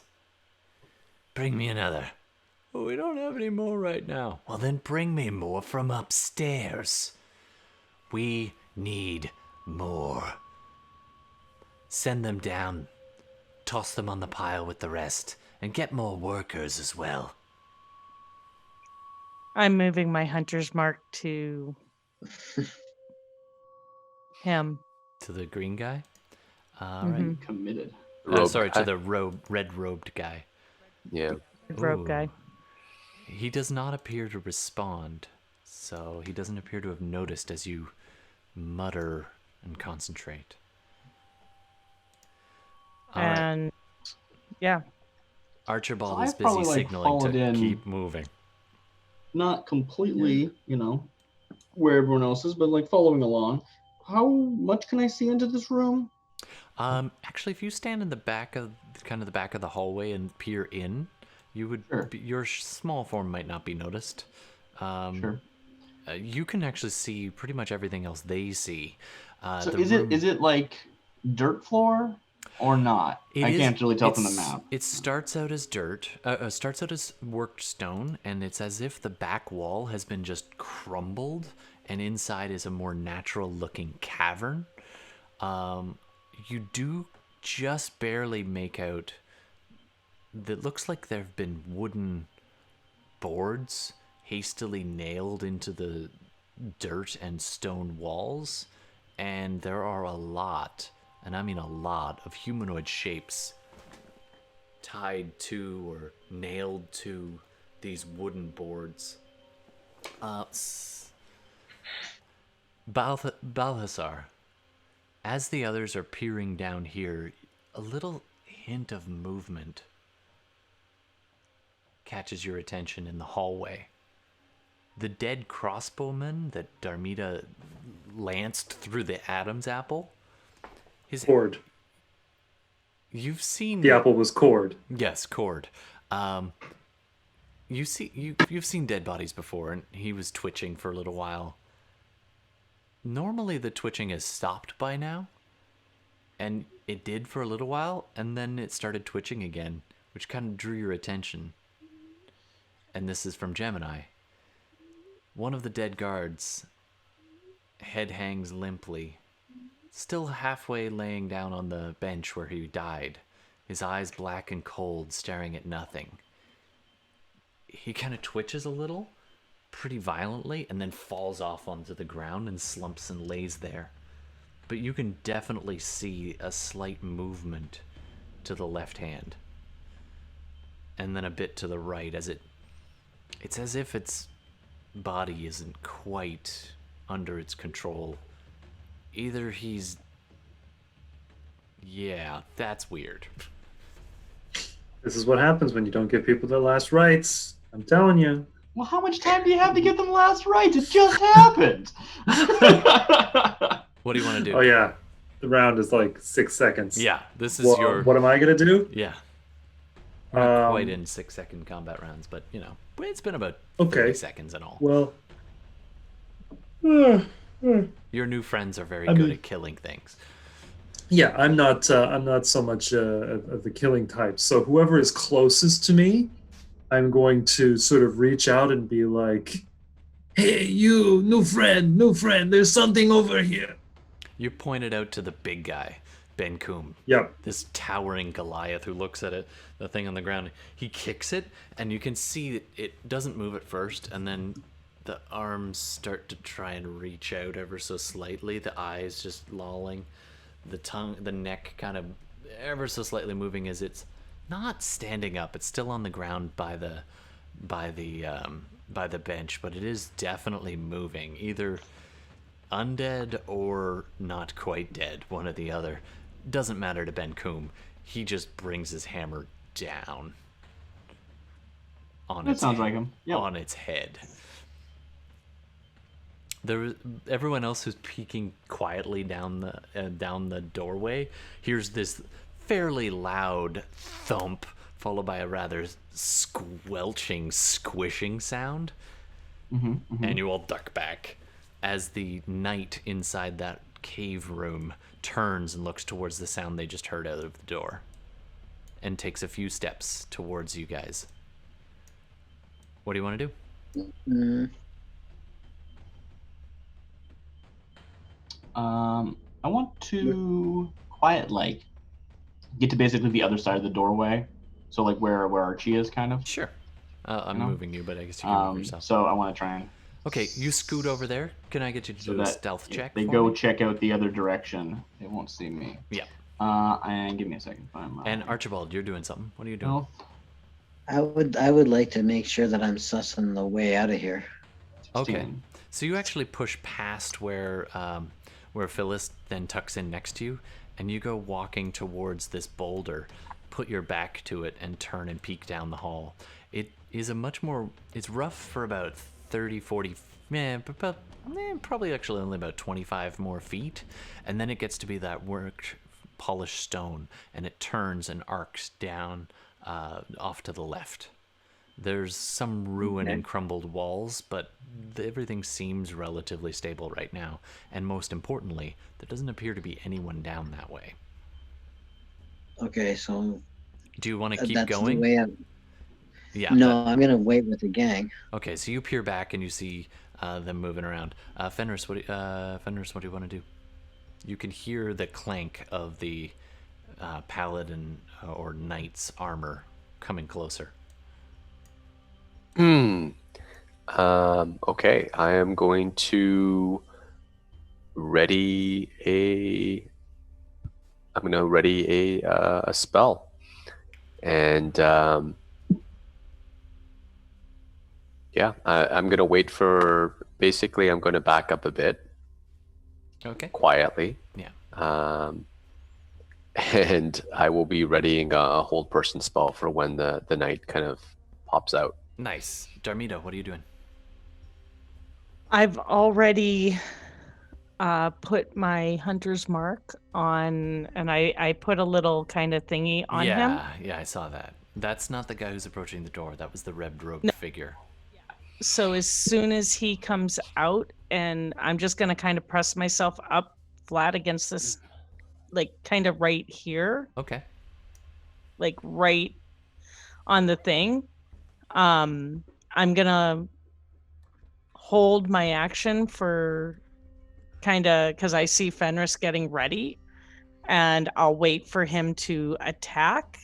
And as soon as he does, I'm going to kind of reach around and kind of under and shoot him. Okay. Belisar? A reach under. It seems as if everybody's in pretty good health, so I'm not gonna go healing anybody. I'm just gonna use my Sacred Flame ability. Sure. You're ready. So, At- no, this is a cantrip, so I can use this whenever I want. Absolutely. So at this moment, the knight steps into the hallway and looks out. Didn't see Phyllis. Phyllis, you were being stealthy. He looks out into the hall and looks down towards the massive Goliath and the tiefling standing over the body of a crumpled guard. And just as the knight steps out, Yep. it, It's a woman just with curious. reddish hair, very short cropped, a mace in one hand, a massive metal shield in the other. And does she have the Eye of Pelor, like markings? The eye. The eye. Or is she nondescript? She does have the Eye of Pelor markings, which is the Good. Pelor, but instead of the emblazoned head, it's kind of a shadowy with missing, like darkened eyes. That is enough for me. I cast Hold Person. Okay. Oh, natural 1. Ooh. And The muscles lock. The footsteps stop. They're standing there staring at the Goliath. Darmita, you're closest. Yeah, I actually kind of reach around, and I take my 2 shots here. Oh, okay. So you fire at the red-robed man inside. Yeah. nicely done. You, Let them deal with him. that's fair. So you lean Sure. right in next to this knight, your face almost brushing the breastplate as you lean in around the corner and with your longbow, make your 2 shots. 24 and 27. Both of them hit soundly, sinking into the back of this red-robed man. 2d6. So that's 9 plus 11. So 20, 30. 30. That is a good hit. They sink into the person stumbles to their knees. Well, wait. Hold on. I think, did I mess that up? That math? Somebody math check me.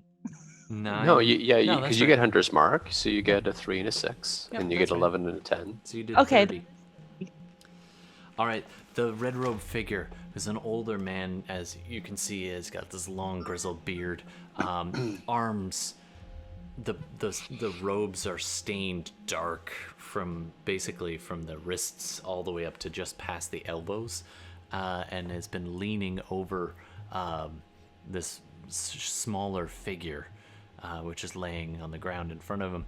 The arrows sink deep into the back, and he stumbles down on his knees and almost onto all fours, gasping and calling out, "Ugh!" Still alive. Badly hurt. All right, next up, I guess we'll do this as a surprise round and just kind of go around the horn. So Fenris went. Balthazar, let's resolve you first. Okay, so that was 15 versus Dex. Okay, and, I and rolled. Sorry. Actually, they Dex. auto fail. They Auto auto fail. Yep. So go ahead and roll Oh, your damage. hang on. Hold person, man. You have used that so well. Oh, I Yeah, know. it's funny. He's got a great save DC but also he's just gotten really lucky. Like everyone rolls so low against you. So that's 14 damage, and it looks rather than being like a streak of sunlight that comes in, as one might expect from like a sacred heavenly type of thing. It's more like the sort of those bubbling arms of solar energy that kind of like ripple on the surface of the sun. It just kind of comes out of the earth as if it's coming straight up from hell. Nice. Nice. But Balthazar is he's a good guy. He's like, I'm very sorry about this. So you slam that into the knight, and the knight just the part of their armor blackens and definitely took the hit. Sorry, how much damage was it again? 15. 15. All right, cool.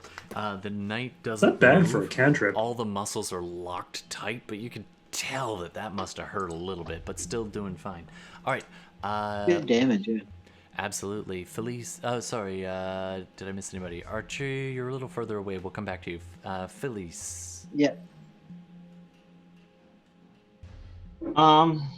This So- knight's back is to you. Previously, yeah, I think they got it. I'm gonna do my own thing. Archie is further off to the left, behind you. Yeah, so this Down the place hall. looks like it gets all like less stone floor and more like earth and stuff. Yeah, yeah. I can tell. It's Um, definitely rough hewn in places.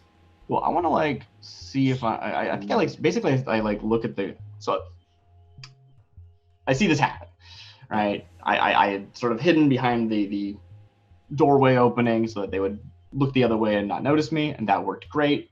I see everyone start attacking, and just like previously, oh look, make sure work of them. I've acknowledged their ability, and I am starting looking around for components because I am a caster without components right now. Absolutely. Yeah.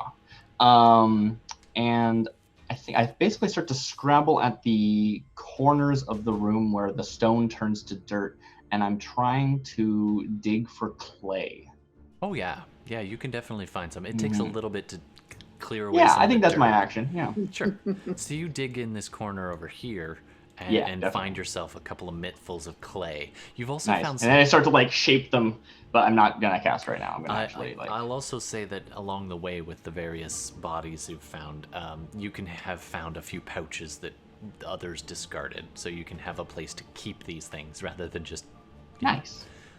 All right, Archie, you are standing right next to a large rock which halfway blocks the hallway.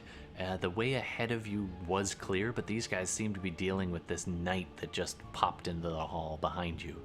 Where do you want to go? And I guess, do I know about the guy who got hit with the arrows a couple times through the door? You did see Darmita turn and fire through the door, but you didn't Right, see right, the actual okay. impacts.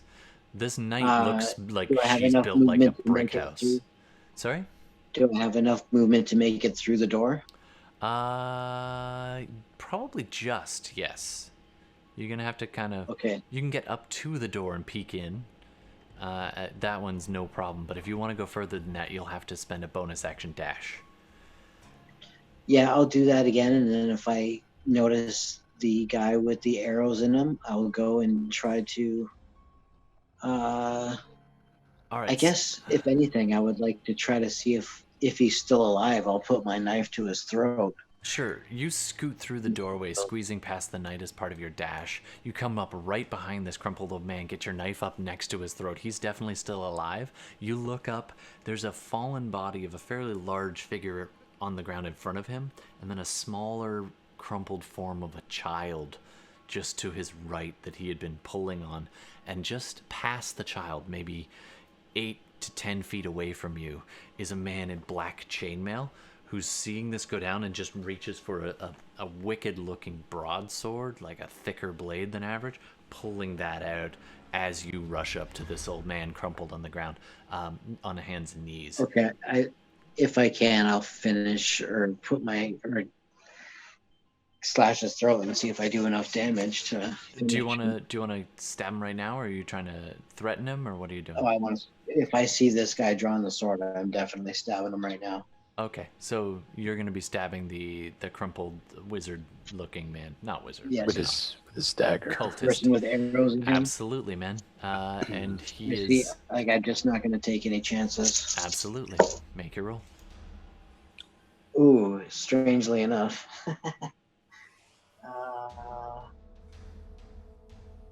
That would it would only be a 10 to hit, strangely enough. Let me see. Happens. It might happen. It's probably not going to do it. Probably not gonna do it, but let's No. take a look.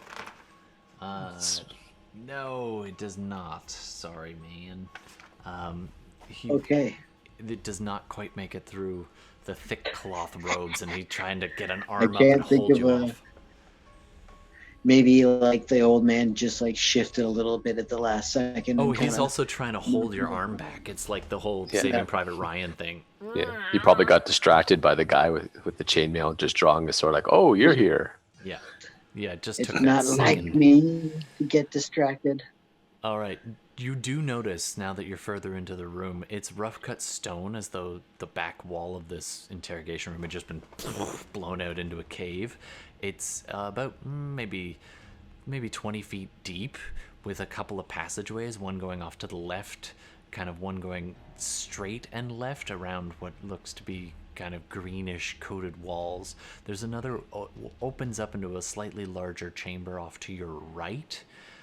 There appears to be a nook kind of carved directly adjacent to where, probably a good 20 feet to your right, and it is piled high with bodies. Villagers and all manner of folk just piled in this massive, gruesome mess. Is there a pile three- of their belongings? There are. In fact, there are 3 guard-looking folks besides this man in the dark chainmail who look like they were hauling bodies or looting or pulling people down or tying people up on these wooden platforms that are strung up around, or wooden crossbeams that are strung up into the walls, chaining people on. And there is just so much death in this room. There, at first glance, only appear to be 1, 2, 3, 4 of those, let's call them prison guards, but they're all wearing black, darker chainmail, and do have the Eye of Pelor symbol emblazoned on them. And then this old man that seems to be putting up more of a fight than you expected, and the knight behind you. That's it. Well, there Initiative must be a time, huh? note this Yeah, way. let's roll initiative. Yeah. That was your surprise round, everybody. Let's do this.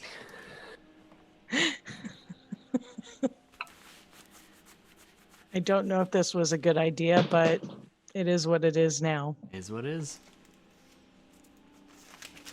All right, let's just go around the horn. Bella. 18. Nice. 11. Fenris is 11. Okay. Where's my initiative? Let's shoot. Felice coming in with a 7. What do you got there, Balhazar? So Balthazar must have been like just his nose must have been buried in these new scrolls he's got. He's looking, he's checking it against, canon, and he rolls a 2 on initiative. As in, I rolled a 1, and then I added my dex bonus. That's 2 crit fails tonight. You get used to Welcome to the game. it. And She should not be smaller. Oh well, she's smaller. Gemini, absolutely. Throw interesting thoughts our way whenever you want. We brought that little guard back for you. It actually ties in. You'll see later. And Archibald, how'd you do? 19. 19. Nice. What is your modifier to your initiative, by the way? Probably pretty high. 7. 7? Okay, cool. Nice. We were talking about that when you weren't here last time. I was like, it's got to be like at least 8 or And something. Bella, can you roll for Ben Kum? Yeah. I'll just roll a d20. And I don't know what his mod is. I rolled a 9, Okay. and then whatever his, I guess, dex is. Let's put him at just after Fenris. Yeah. All right. So.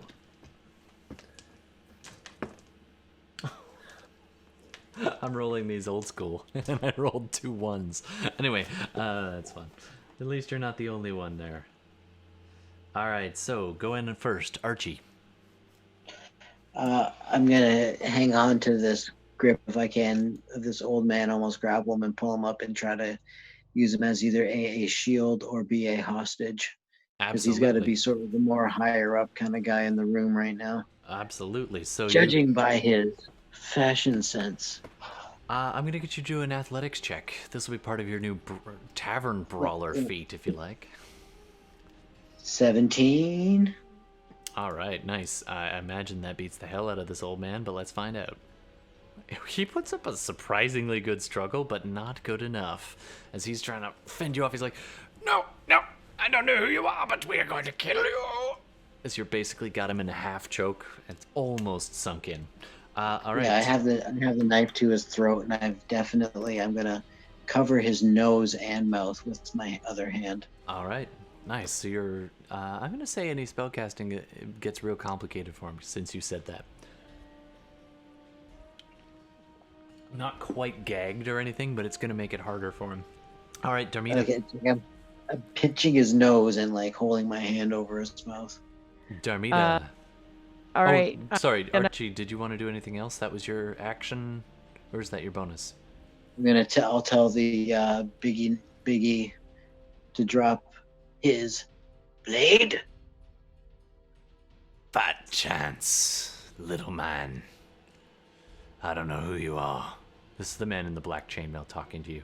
And he literally is holding a body in left hand of a little girl, drops it on the ground, and now has his blade in his other hand, and looks at you and is like, you walked in the wrong door.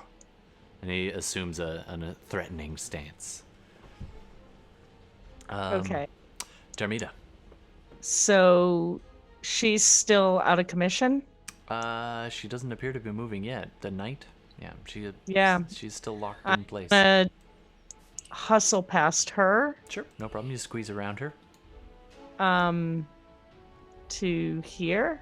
Sure, yeah. Or actually, I'll go to here. Yeah, you don't want to be quite right. Yeah, you don't want to be that close. Yeah. Yeah. Is the old man still breathing? Is my hunter? Yeah. Okay. He's struggling against Archie's grip. He's still alive. The 2 arrows digging painfully into his back, but he is still alive. He's holding him up. Yeah. So he's not prone. No. All right. Yep.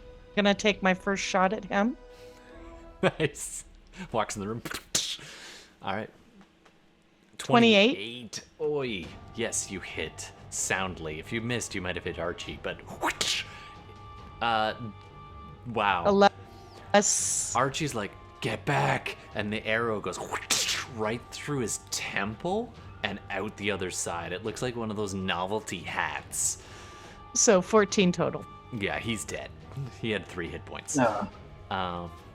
And bonus action. Yeah. I'll move my hunter's mark to the black chainmail guy. Sure, there's this guy directly across from Archibald, or other people further into the room. Yeah, the one who was holding the child is the one I want to aim at, because I see the child on the floor. Yeah. All right, that is moved. He is now hunter's marked in green there. Okay. All right, you still have another attack, I believe. Yeah, I will take my second. By the way, the casual way you just walked in the room and like, that's badass. Sorry, what was that? Cut out? That's Darmita's way. Just like, hey, yo, ka-ching. Why isn't this? I clicked on it. Why isn't There it it not? goes. 29. Holy crap. You haven't rolled below a 17 all night. So so that's 3 plus 7, 9. Or 10. 10 damage to him. And I've probably pissed him off now. Oh, yeah. The arrow, he actually gets a little piece of it and deflects, and it digs into one of his arms a little bit on the way by, a glancing shot. He looks pretty tough. Great. All right. Next up, Fenris. Right. Who's still staring at the night woman who's locked in place in that entryway. And so she has a shield and Shield and a mace. a mace? Mm-hmm. Okay. And plate mail. And plate mail. Darcy, for a moment, I almost made it Hen, but then I remembered what was going on in the room, and I was like, nah, Hen wouldn't put up with that.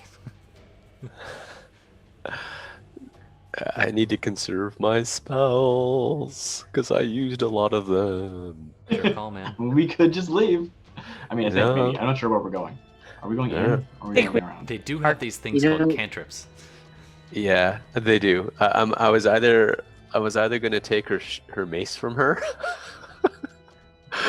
or use a cantrip, but I It's your will call. keep my distance, and I will cast a flame bolt at her, for a firebolt at her. By the way, I love the token for Saskia that you drew, which just walked in. Saskia walks up next Yeah, to you. it's too as you- small. I need to change the scale on it later, but I that's can't alright. right now. Saskia walks up next to you as you extend your hand, Fenris, and summon this darkening energy around you, almost like a dark cloud around your hand, which then lances out in this.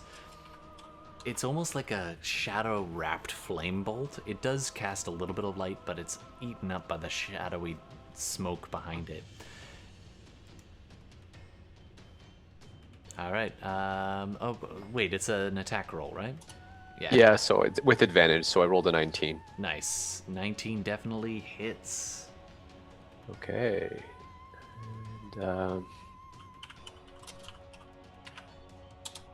And 11 damage. Nice. All right. Again, it sinks in. You can tell that it's slammed into her chest plate, and she's just locked in place still, but is definitely doing some damage. She's still alive. All right. Coming up next, unless you want to do anything else. No, I'm good to let Benkum and the others finish the night Saskia off. walks up next to you as you do this and reaches out for your other hand. You raised up your left hand and Yeah. let it loose this bolt. She comes up next to you and takes your right hand and stands there looking forward and just kind of taking it in. All right, coming up next, Benkum. What's Benkum do, Darmita? Sorry. Benkum Smash Night. Yeah. Yeah, that's what Ben Kum does. I mean, he smashes. And so I think he's going to walk up to, I got to see where he's at because I moved him for you. okay. So yeah, he goes up to her and just kind of gives her this kind of side grin. I kill you. And, I think he'll hit once with the maul. I think he has. Well, Yeah. he actually He's a had maul. just switched to a spear, technically, but he has also got a maul. If he wants to use his shield, he has to have his spear. Okay. Or he can double hand the maul. Right, Or he's got right. his chain. He's got all kinds of options. Maul, Smash, great weapon mastery. Yeah, just smash. Yeah. I mean, I feel like that's what I. Using the shield because he was like trying to hold everyone off, but this is an attack. He's not in defense mode. He's in attack mode. All right, go ahead Yeah. and roll twice. Can Great I? weapon mastery.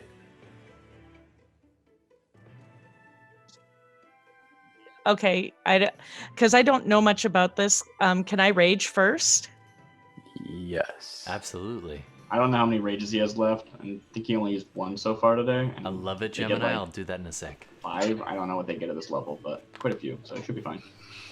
So I'm gonna rage, Absolutely. and can I use that great weapon mastery? Sure, you can do reckless too if you want. That sounds like a Ben that- Kumi type of thing. Oh no, he doesn't need to. Doesn't need to. He rolls with advantage. He would know that. And he'll crit. First dice is an 11 plus whatever his modifiers are. Yeah, well, at least 5. but Roll it probably again, more. because technically he just bashed You have her shield. advantage. You have advantage. The 19 will hit. The first one, it almost... I'm going to hand wave this as the first one comes down and smashes the shield that she's got locked in place, and the arm and the shield both get knocked down. The arm taking a bad wound, which you're about to roll 2d6 and add something like 6 to it, I'm assuming. Okay. 2d6. From the maul. It's basically arm breaking damage as he went after the shield on purpose, and her AC just went down by 2. I think it's something like 2d6 plus 15. Oh, it's crit, isn't it?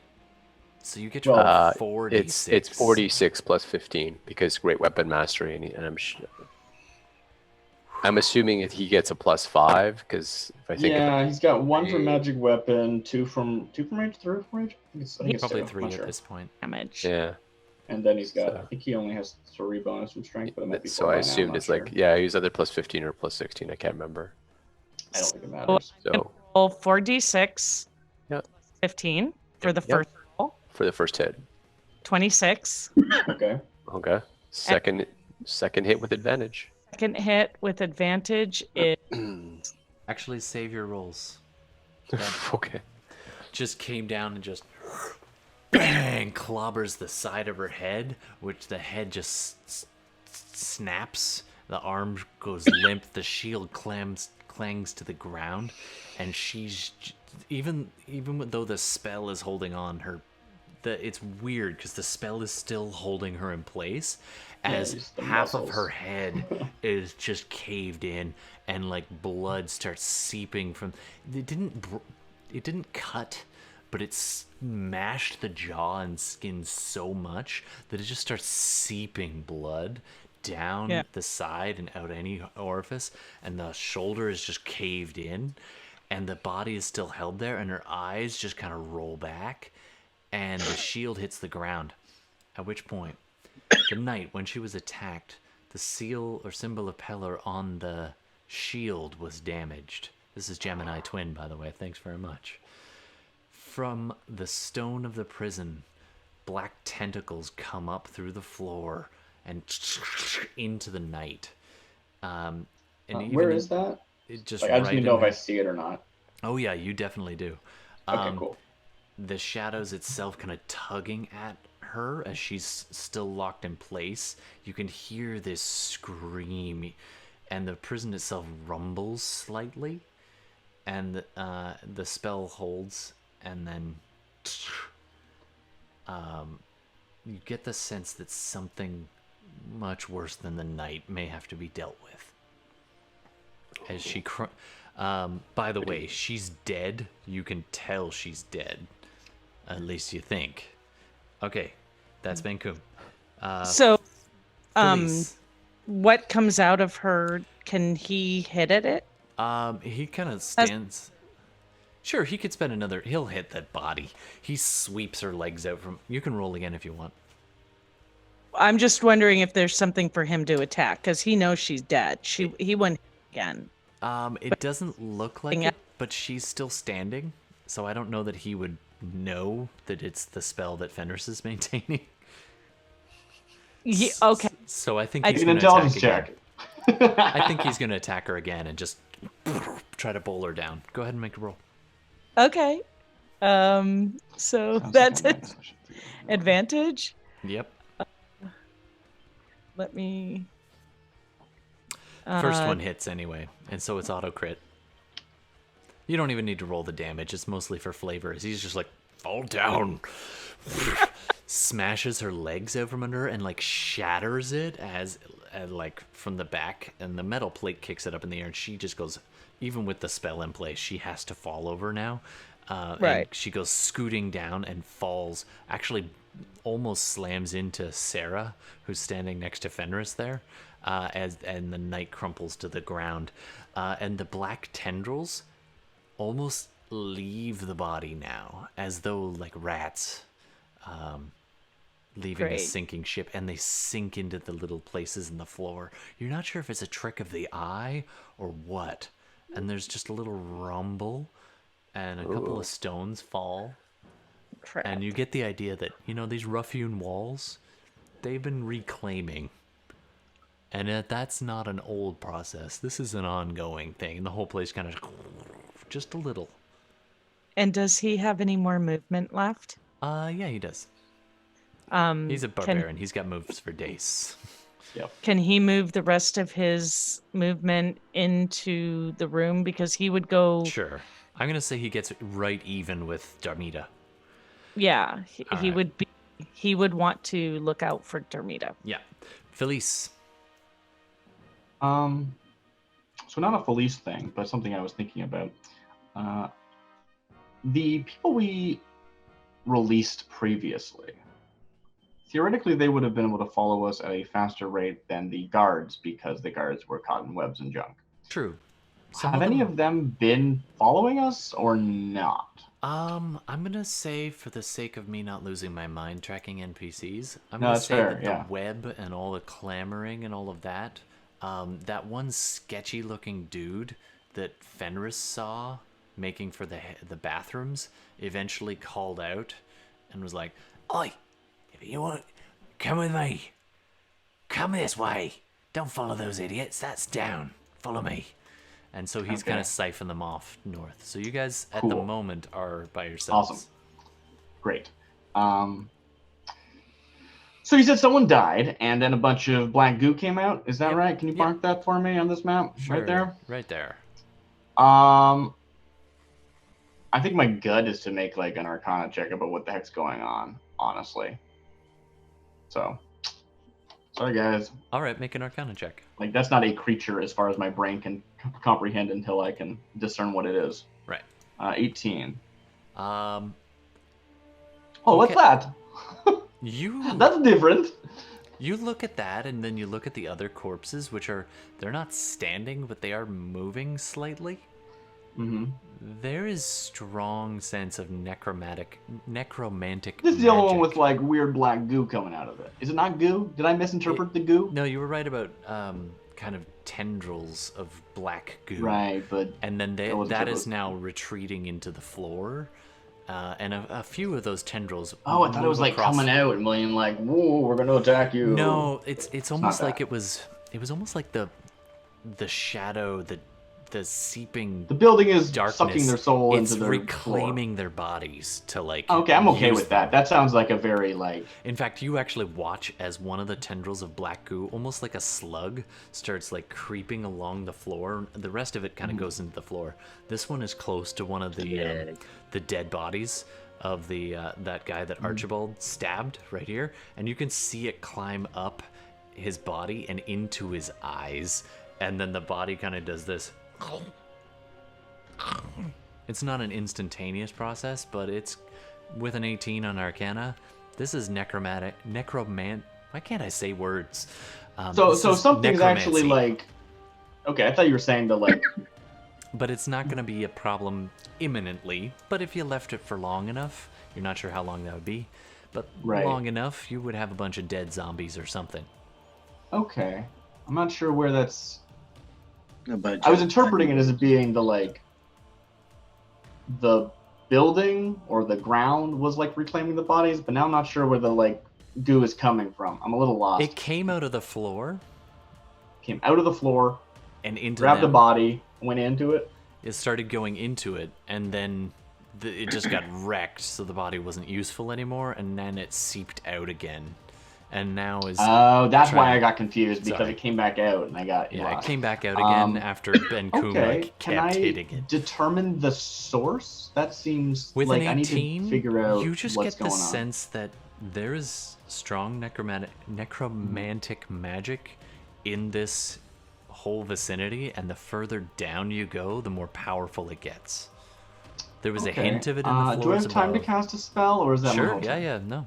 Go ahead. Okay, so I see this, and I'm like, need to consult spirits about that, see what they're doing. I will, I guess, it doesn't require, it's just verbal and somatic, so I need to come up with some sort of dance or something. Sure. Um, Hold on. One more time, I'm going to put you on the big screen. There you go. Do it. Yeah, why not? Let's go with dances. She does a merry jig. Go ahead. There you go. Some clapping and some I'm getting some strong Job smoke. vibes. Some smoke is gonna sort of pour out of little cracks in the floor and materialize. Assuming I have control about the spell. The spell I'm casting is Conjure Minor Elementals. Nice. That's gonna take. Choose one of the following options for what appears, and then it's that whole thing where some people interpret the spell as being the GM decides exactly what the creature is, and you only get the CR, or some people say, I just choose the creature, it doesn't matter. You can so go that's ahead and pick. Debatable. And I was going to go with smoke methods for theming. Yeah, I was going to go dark smoke energy. Monster for totally. for Lost kind of thing. Yeah, totally. And I think how many do I get of those? I think they're CR Would half. you like that as more like an air elemental or a fire, or a hint of both? Well, yeah, that's the thing, right? Smoke elementals are both. Or smoke methods, right? All methods are 2 elements combined. That's right. So let's do that. It's so I believe they're CR half, which means I get 4 of them. Wow, nice. So all the torches in the hallway go flare, slightly brighter, and then go out. Oh, smoke are actually quarter. So I actually get 8. Nice.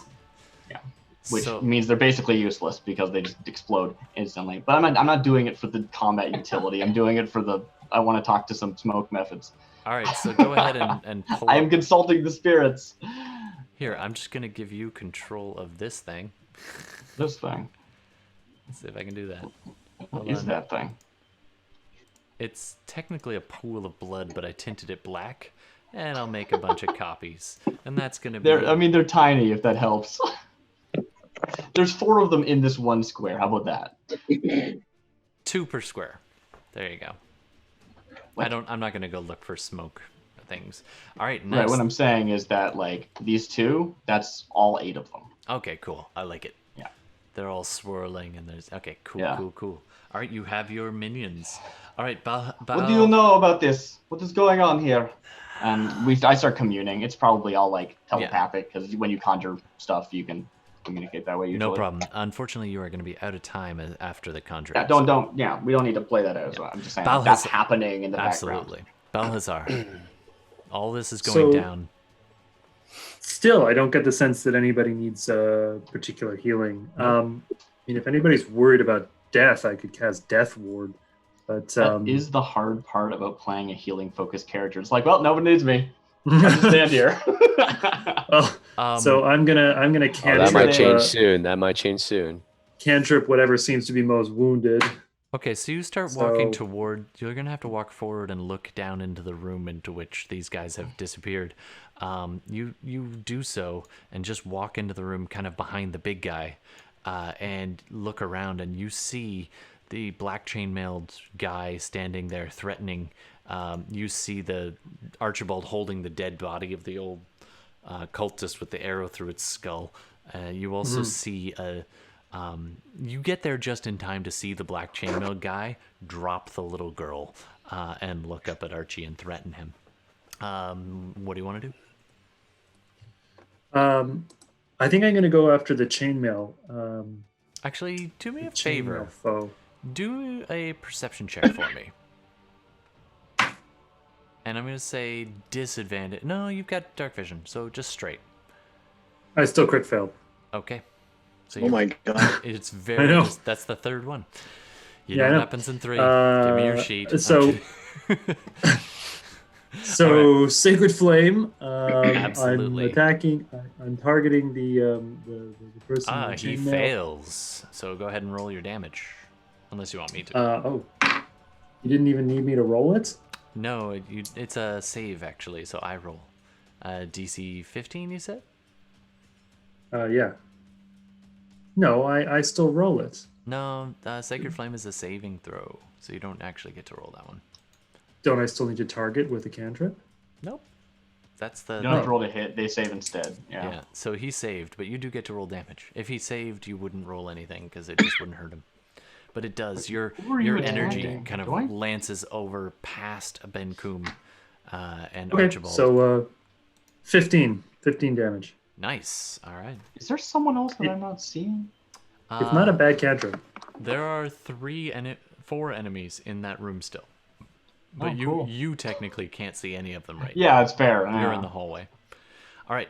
Good job. Let's go. Yeah, nice job, Balthazar. This guy drops the little girl and threatens Archie, and then you slams him, and he looks up at you, and he's like, You recognize this guy. Balthazar, this is one of the nastiest, most brutal guards. He's actually a captain of the guard, of the prison guard, and he has a rep. Even you, who don't generally dig into these kinds of things, try to be helpful, you know that this guy, his internet, we need a name for this guy. We need a name for the captain of the guard who is probably about to die horribly. Yeah, we don't really need a name. I want a name. He should. He'll have a legacy. He should. A legacy of awfulness. Gotta have something to write on his Steve. tombstone. His name is Captain of the Guard, Steve. His name is Steve Legacy. Oh my god, I want to make a character named Steve Legacy. It's a really such good a great name. His I do really enjoy like normal name, really like intense last name. Yep. So his name is Captain Legacy. Oh, Captain Steve Stumpy Legacy. Thank you, Yaofan. It's canon. He hates the nickname Stumpy. Like, hates it. Like, the last person who called him Stumpy died under questionable circumstances within the prison. And it was a fellow Does he have guard. the like? Did he earn this nickname somehow? That is apparent in our glances. I think he earned it in the local whorehouse. Oh, okay. Yeah. Great. It's what all the girls said. Gotcha. That Yeah. explains his horrible, horrible rage. All right. Next up. Their turn, finally. All right. This guy runs forward and goes after Archibald, stepping over the body of the fallen girl. Another guard, now seeing what's going on, draws a blade and also runs forward, trying to engage the nearest person, which was Archie. Oh, nice, Yaofan. Failed eunuch. Nice. He's got an angry inch. All right. This guy, he's going to squeeze past and get one more step and to base with Darmita. 5, 10, 15, 20, 25, 30. Get right in next to Archie. So, Archie, they got 3 guys piling on you. Sorry, man. I can handle it. Does a... Hold on. Oh, that's it? Does an 11 or a 12 hit your AC? No. 14? No. How about a plus 4, 17? It does, but I will use my bonus action to add my proficiency to the AC and dodge that one as well. So Nice. Good I reaction. say that it's all, he's kind of like using the old man's body still as a meat shield. Nice. He's just holding him up with one hand, like puts him in the way as the short sword goes into it and just about gets you. He nicked your cravat. There's now a hole in your fancy whatever it is. I don't know, clothing. All right. The guy. Cummerbund. Yes. There's a rip in your cummerbund.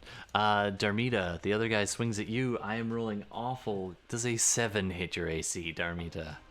All right. These guys are terrible bad. All right. Oh, and I forgot. The guy you're facing does get to... The first guy, the black chainmailed knight... sorry. Captain Steve Stumpy Legacy. I gave him a name for a reason. Does get a second swing at Archie. And he does a... Does a 19 hit your AC? Yes. Okay. So that one hits you as he gets you with his sword, which is pretty nasty looking piece of work. That's going to be 10 damage, slashing damage to Archibald. Okay. All right. He will also turn to one of the other guys and yell at them. just basically, Captain Legacy's like, you're gonna kill them, or I'm gonna kill you, which is a leadership command of his, so they get a little bonus on their next thingy. All right, next up. Yeah, you killed that guy. Okay, Archie, you're up.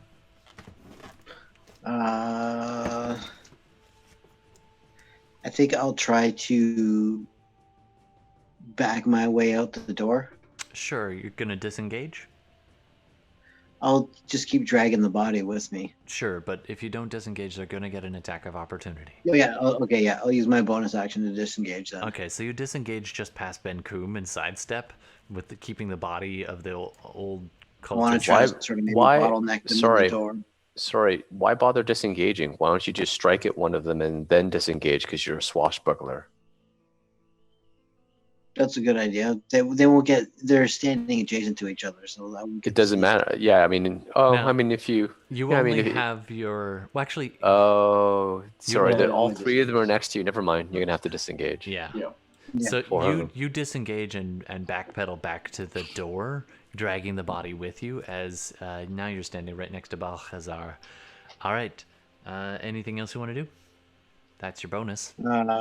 You still got And an your action. move. You've got a dagger in your hand and an old man. Well, he's already Look at his dead, head. right? He's dead. Yeah. Archie, you do notice there's the body is twitching. That's nothing unusual, but you do notice there's a strange kind of rhythm to it. Okay. I think I'll sort of get Balthazar. I'll be like, sort of just tell him to kind of make his way through the door, and we'll try to bottleneck these guys through the door, and I'll drop the body in at the door too to kind of make it a little more Nice. So you move through difficult the for door. them to make their way through the door as they're trying to get through. It might make them a little more of an easier target. Fair enough. So you do that. Balthazar can decide what to do in a sec. Darmita, Yeah. you are base to base with one of them. I haven't seen any of this twitching, so I have no clue. You just kill them. You don't look at them after.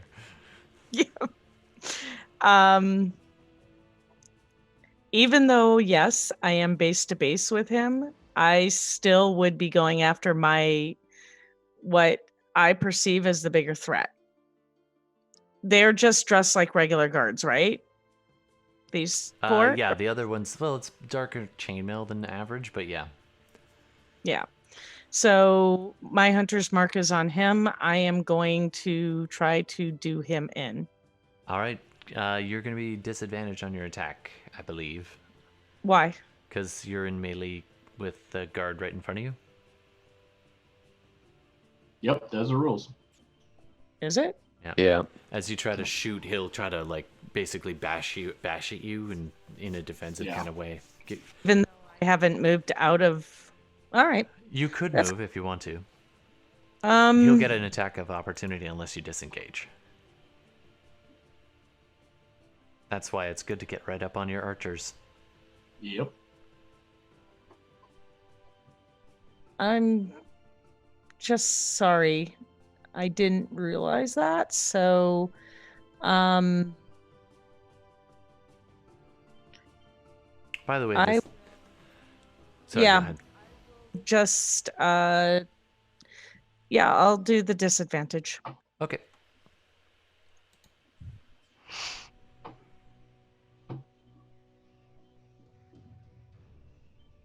Ooh, It's 25.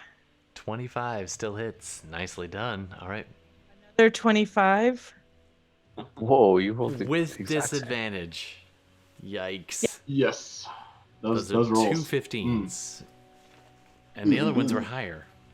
Yeah. So that's 12, and then my additional 2d6, 22. Oh, that is a vicious shot. As two arrows just... Dude's starting to look a bit like Boromir. And I still have a bonus action. Yep. Am He is still standing. I don't believe with bonus actions we can take the defensive position, can we? No. It's a No, monk thing. not unless you're a monk. I will use my movement to back up and take the opportunity. All right. So you step back. The guy who's been harrying you rolls a 19. So that's going to hit. Yeah. Doesn't do a lot, probably. That's going to be, I might as well roll it, because why not? It's fun. Oh, not much. I rolled a 1. I should have gone with the average. All right, you take... where is it? Hold on. Yeah, you take 2 damage as he slashes at you with his short sword and just doesn't do a lot with it on the way out. All right. Cool. Oh. Yeah. Oh, no, it's okay. That's fine. It's not going to spend it. All right. That's your turn. Coming up next, we've got Fenris, then Benkum, then Felice. And then Okay. Balthazar at the end. Well, I noticed there's fighting going in the room, so I'm gonna step on over here. Sure. And I notice fighting going on up in here. Notice nasty looking chainmail guys, so I will cast Firebolt at him. All right, go for it. Fire. Or Fire. I am Firebolt. going to say that from where you're standing, you're shooting past quite a few allies. Balthazar didn't have to do this because Sacred Flame doesn't. But you were going to have to roll with disadvantage. Oh, then I'll hit the first person then. So you're going to have to still enter the room a little bit more to get up next to Darmita if you want a clear shot. Sure, and I Or will there, from do there that. is fine. Yep. You step over the body of the crumpled old man who is in the doorway, and then take your shot. You do not have And disadvantage. Sure, but actually, you know what? Because I'm stepping in, I'm gonna shoot the one that was closest, Okay. the mook. Yeah, the guy who just swung at Darmita. Yep. 18. Whoa, that hits. Okay. 12.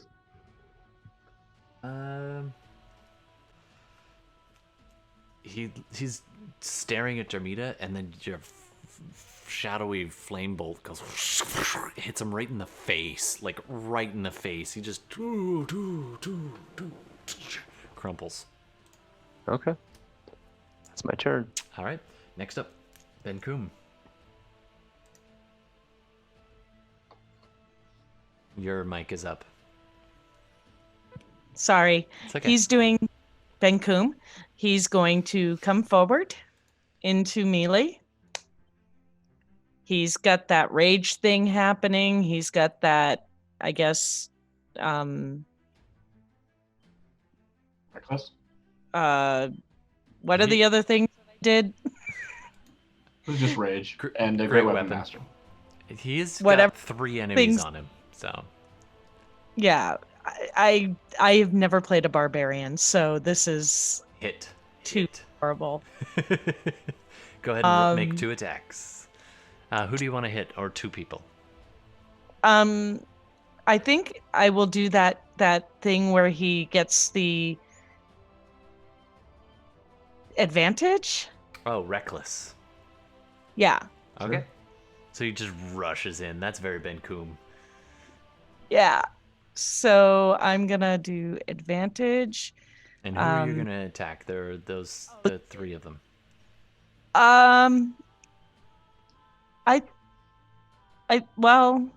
I think he'd probably go for the first one here, huh? Okay, sure. Yeah, he goes after that one. I feel like he would just kind of start picking them off. Yep, mowing Right, them yeah. down. Okay. So the first one is, why is this not rolling with advantage? I just rolled twice. I mean, you're just rolling a d20, right? Yeah. All right, First one so hits. 17, and Yep. then I'll just roll. Well, let's see what the damage is. What do I roll 2d6 for? plus 6, I think we said last time, something like that. Maybe 2. 2d6 plus 7. I'm not sure which. I do see your suggestion in chat there. Thanks very much, Gemini. Yeah, we're just waiting for my turn. Wink. Yeah, absolutely. So that's 14. I rolled shit on that. Oh, that's okay, because as he comes in and just goes, "Rah!" smashes the guy into the wall, and it's just paste. All right. That guy's done. He'll go to the next dude. Yep. He gets 2 attacks, right? Yes, he does. So he'll Yeah. just close up and smash the next poor bastard. Yeah. Come on, you piece of poo-poos. That's a 17 and a 5. So 17 does hit. 18 hits? Yep. So I'm going to re-roll that, and that's a 14. Oh, this one the last guy he slammed into the wall, and this time then just straight down, the hammer scraping the relatively low ceiling here, although it's a Goliath, so he's already 8 feet tall, plus like 4 or 5 feet for the hammer, so leaves a gouge in the ceiling and just slams down as the bits of stone rain down on everybody, and just wrecks this dude, like caves his skull in, like his shoulders are still there and the head is lower and the body just crumples to the ground. All right, that's Ben Koom. And I feel like he might finish his movement and go in for the dark chainmail dude. Sure, he is already right up next to him. Oh, okay. How I'm looking at it, he looks like he's 10 feet away. It does kind of look that way, but you know what? I'll just say he sidesteps and gets right up next to him. Oh yeah, just blocking his path. Yeah, that feels right. Drool from the side of his foaming Ben Kumi mouth. All right, up next, Felice. All right. Yes. The black mists talk to Felice in a broken way. By the way, this is Gemini Twin. Thanks so much. Black mists talk to Felice in a broken way with many different languages. You get the gist of what they're saying. More. Not enough. Prison. Phylactery. Reborn. Thank you for speaking with me, spirits. And they say one more thing Whatever that you can do. Gemini didn't say. Mm-hmm. The book.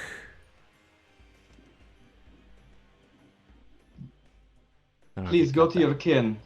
See if you can calm them or help them. And I basically want to send the Mephits to, like, reconnoiter with the goop.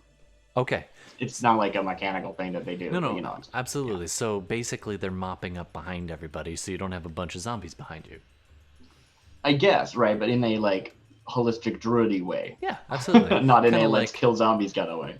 It's the, like, actually helping the... like help It's those like almost spirits like, to calm the spirits. It's either calming the spirits or, like, neutralizing the dark energies or whatever it happens to be. It's sort it's of like very they're much their like, own thing, right? go They'll do ahead what I and tell them to do, pass. but they're their own creatures. They have their own brains. That's fair. They Well, absolutely, brains. they absolutely appreciate that because death is natural, and Oh, yeah. and it does want to pass.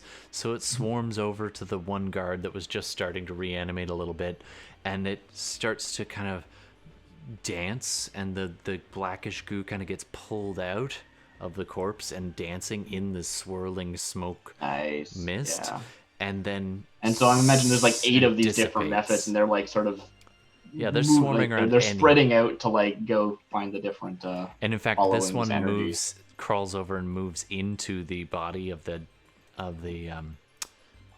kind of twisted old cultist that Archibald had originally grabbed, and start doing that to him as well. All right, Cool. Sarah. I think also maybe walk over just so I can get eyes on what's going on over here. Sure. And I just sort of like come Oh, yeah. over here. Oops, Sure. that didn't work. No, that's fine. You're now standing next to Sarah, Archie, and Saskia, Yeah, and I'm who's just like, busy looking on at. How are you doing Fenris over there? in total awe and just being like, oh, "It is true." I thought I heard something. You're right. You see these kind of swirling swarm of smoke as she walks up and almost pets it as she walks up to it. Yeah. All right, coming up next. Anything else you want to do? I mean, I did literally nothing that turn so far. Yeah. It's a free action to tell the Oh, things is it what a to do. free action? I thought it was a bonus. But anyway, you still have an I action. summoned them, and I just tell them what to do. They have technically they have their own initiative, but every time I've ever played with When you summons, look- they're just like, don't bother. Felice, I guess we didn't last time, actually. when you look into this room, you just get the sense of death and sadness, and you see the crumpled body of a little girl that you had once helped with a splinter upstairs. Her father crumpled just behind the man in chainmail. They've been bringing people down from upstairs and killing them in some kind of ritualistic way. You can see the blood from the father seeping, and it almost is drawn almost magnetically towards these green stones in the walls. Yeah, what are these stones? Let me do like a nature check or something. What is that? That's cool, but it's if you want to cast a spell, you're kind of running low. I'm not. I'm just saying, kind of Okay. like I'm looking at them. Sure, absolutely. Like Yeah, go ahead and roll a nature check. do. 24. Ooh, that's really good. You are druidy after all. I Yeah. was gonna say the DC is lower for religion, but it's you got there with nature. I mean, I assumed they were like naturally forming minerals, but I could be wrong. Essentially, they are naturally present in certain locations, places. These kinds of crystals tend to form where the veil is thin, but not on a temporary basis. Like there are spots where the veil is stretched thin on a pretty permanent basis, and with a little bit of encouragement, they can be encouraged to grow and change. These particular ones are drawn to death and the shadow fell in particular. This That sounds very Arcana-y, but I mean, I literally did make a nature check, so maybe well. can I harvest them for a focus? What's your? I'm a druid I know, but druid of what? of the Underdark. Yes, you can. Okay, Yeah, you can. cool. I might do that. It'll take a little if bit I of have work. time. Yeah. They are naturally occurring in many places, Cool. but they tend to form in regions where this is the case. Also, just if it changes anything, my religion check is the same modifier. Oh, okay. Well, there you go. It's pretty much the same. You've been in this region long enough to know that long before the Knights of Pelor were here, long before this town was here, there were rumors that this region used to be the territory of dark powers, possibly a necromancer. There were rumors of a necromancer. I mean, it sounds like there might be a lich. There's Seems like something. maybe. Lich called Gemini. That may be canon. I'm not. Well, anyway, we'll see. I don't want to give anything away yet. All right. That's your turn. Coming on down, Balhazar. Yeah, I think that's fine. Yeah. Are you there, Val? Brandon? No, sorry, I am. I'm Muted. I was talking for a bit. Again, I'm not seeing that there's a lot of people who need a lot of help. Any shout outs? Anybody need some HP? The little girl. Good. I'll take 10. Okay. Because Darmita mentioned it. Oh no, you got a nat 1 on your perception check. Do you actually say that, Darmita? I don't think I would. Okay. I'm in the You're in Heat of- the heat of it. Yeah, that's fair. You're raging out. Yeah. Nobody seems too worse for wear. There's definitely dead bodies or crumpled people Torch the guy. in there. There is one enemy base to I base. think with it's more Benko. likely that he'd heal Archibald. So I've used Cure Wounds. You get 9 HP back. Nice. Yeah. Nice. I've got so much. Like I just got so many healing spells. Yeah, I man. need you to describe it though. Like I need Oh, this okay. Yeah, deep so in my sure. soul. So it's almost like the wounds. You know what it looks like when paper burns? It just sort of really catches fire and it just sort of like it's just gone. Like it's just ash. So whatever wound appears on him, I just touch it, and it's as if it catches fire and it just burns away, as if it were just like a piece of paper with a picture of a wound just sitting on it. That's awesome. Just right away. And then it just the ash brushes away, and it's just plain unbroken skin. Oh yeah, strong yet- sulfurous smell. Sadly, there's nothing you can do for his cummerbund. Actually, there's a mending ability that I have. I as a also have the cantrip. mending spell. Yes. Yeah, so These are the so important if I We could took things. only the best cantrips. if I could do that as a bonus. No, it's a 1 minute cantrip. All right, Literally takes a Good whole as minute. nice. Good as So you new. cast. You've done that. Nice job. Yeah. All right. Up next is them. This guard is like, he's gonna turn and run. So he turns and starts sprinting this way. Darmita, can you roll Ben Coom's attack of opportunity? Yes, yeah. I will. Are you allowed to Great Master on that or not? I don't remember if it's because it's a reaction. It doesn't count. I need to go pee. So that's an 8 and oof. Woof. A 2 and an 8. That's not gonna do it. So this He's guy. still gonna go by me. No, he's running further into the cave, farther down to the right from your perspective. Okay. And And he if you goes didn't as- Great Weapon, depending on his AC, that might still hit. He's got pretty good AC actually. Yeah. Before I was 16. figuring, it was like, oh, cool. You're gonna add 6, subtract 5. It's about the same as the roll. Don't bother. But with this, you know. No, well, what is? Let's just go with whatever Darmita's attack bonus is. We'll assume it's about the same. His for is Ben plus Coom. 7. Ben Coom's damage is 6. Oh, see the AC. I looked it up. Yeah. AC is 16, so the best he could do is 15 there. So. Oh no. Yeah. Yeah. He's 7 to hit, 6 to damage. Yeah, so that's not gonna do it. So this guy does a double move down and just hauling butt down towards the end of the cave there, past the 2 piles of bodies, the handiwork left behind him, as Steve Stumpy Legacy makes a break for it into the darkness. All right, up next. I don't know if any of you guys are going to be able to catch him. So I mean, if we were moving, like, if, for example, if Ben Coom tried to follow, he obviously could catch up. oh, right? that's true. Actually, Ben Coom could. Unless he takes I guess he could dash, right? He didn't take an action, right? He did run and then do a dash as well. Right. So he's that would be pretty far. difficult to catch up. Unless they So- also dash, in which case you're still not making an attack. All you're doing is proccing the opportunity every time. But What Ben I- Coon could definitely actually just Ben Coom has Um, crazy movement. use his chain. Yeah, his crazy movement. He has a Oh. chain. We changed If he the had point. hit, Yeah. if he had hit, he would have had a chance to stop him with the chain. But he's got 15-foot reach. So let's see. Where's that ruler? He has 40 movement normally. He's without 40 even doing movement, his so he thing. could- Presumably the other guy has 60, so that's a 20-foot difference. Yeah. Unless there's like difficult terrain here, which it looks like there might be. But Ben Coom which gets case- to, so he'll be a good 10 feet out of Ben Coom. But Ben Coom at the end of the turn will get a swing at him. Let's jump to that. While everybody else will technically be out of combat at this point. So Yeah, roll I'm twice not- for Ben Coom, please, Darmita. yeah. I also have not. Darmita has not used her winged boots, Oh, That's true. that's true. and so I can fly if I wanted to, Do or I you could at least.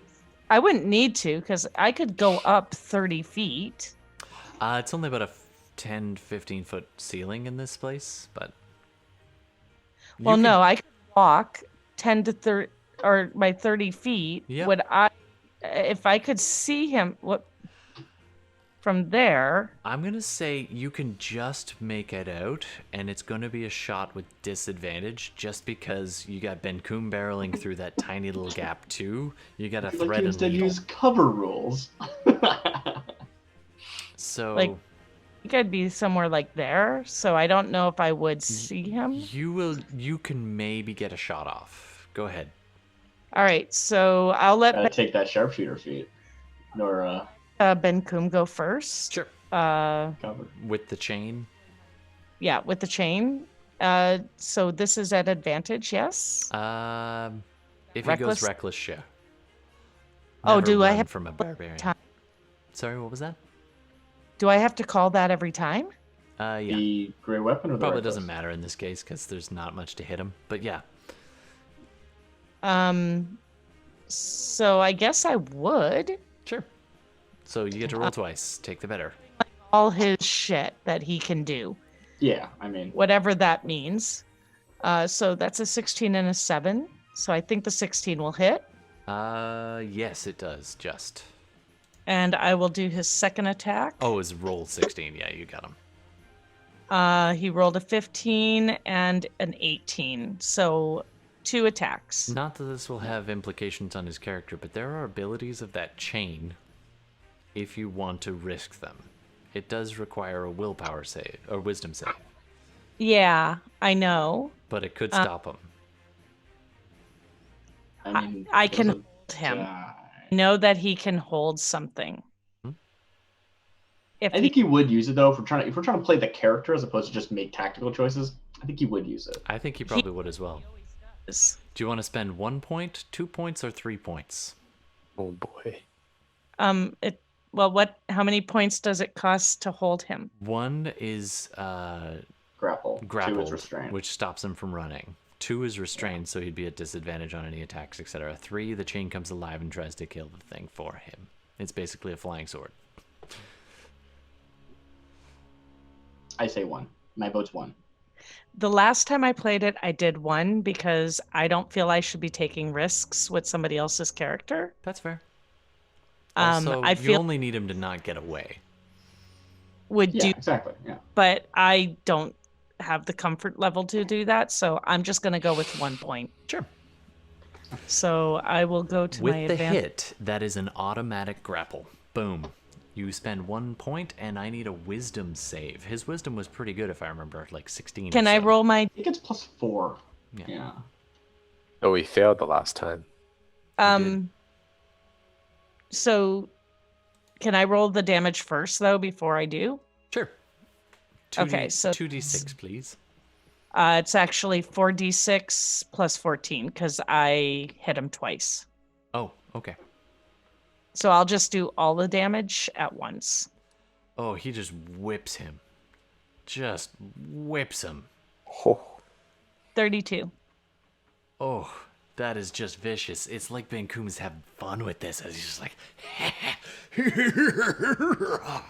and that chain is just arcing and just flaying the That does skin. remind me.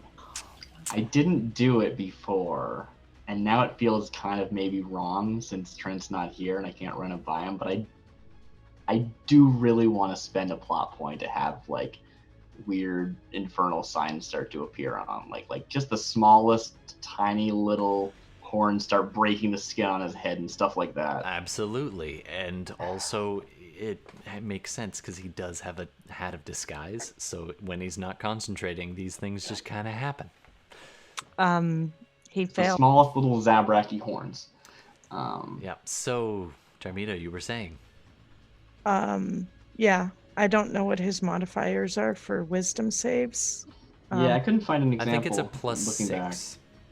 Okay, so he got a 12. How would it be that high? I'm trying to figure this out. I think he's proficient. Maybe not.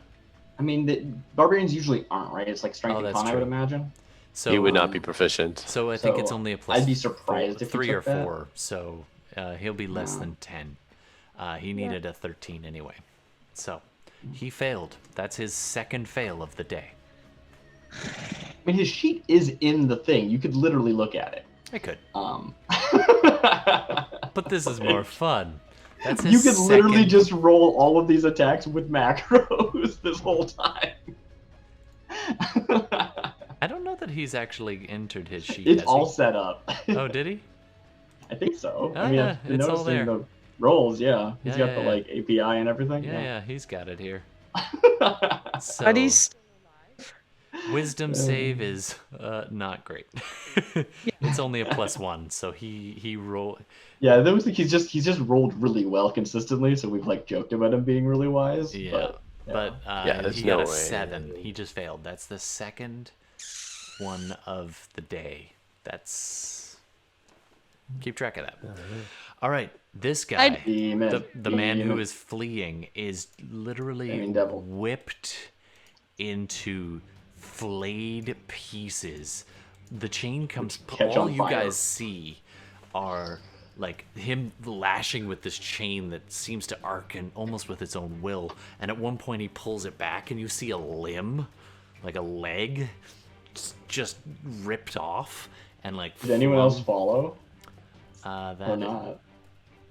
I don't know. Sorry, Darcy, I can't hear him. Sorry. So yeah, that guy's done for some reason. Oh, there we go. So he is finished. Ben Kum stopped him as he was trying to crawl towards this pile of bodies in the corner. Okay, we are out of combat. All the enemies seem to have been slain.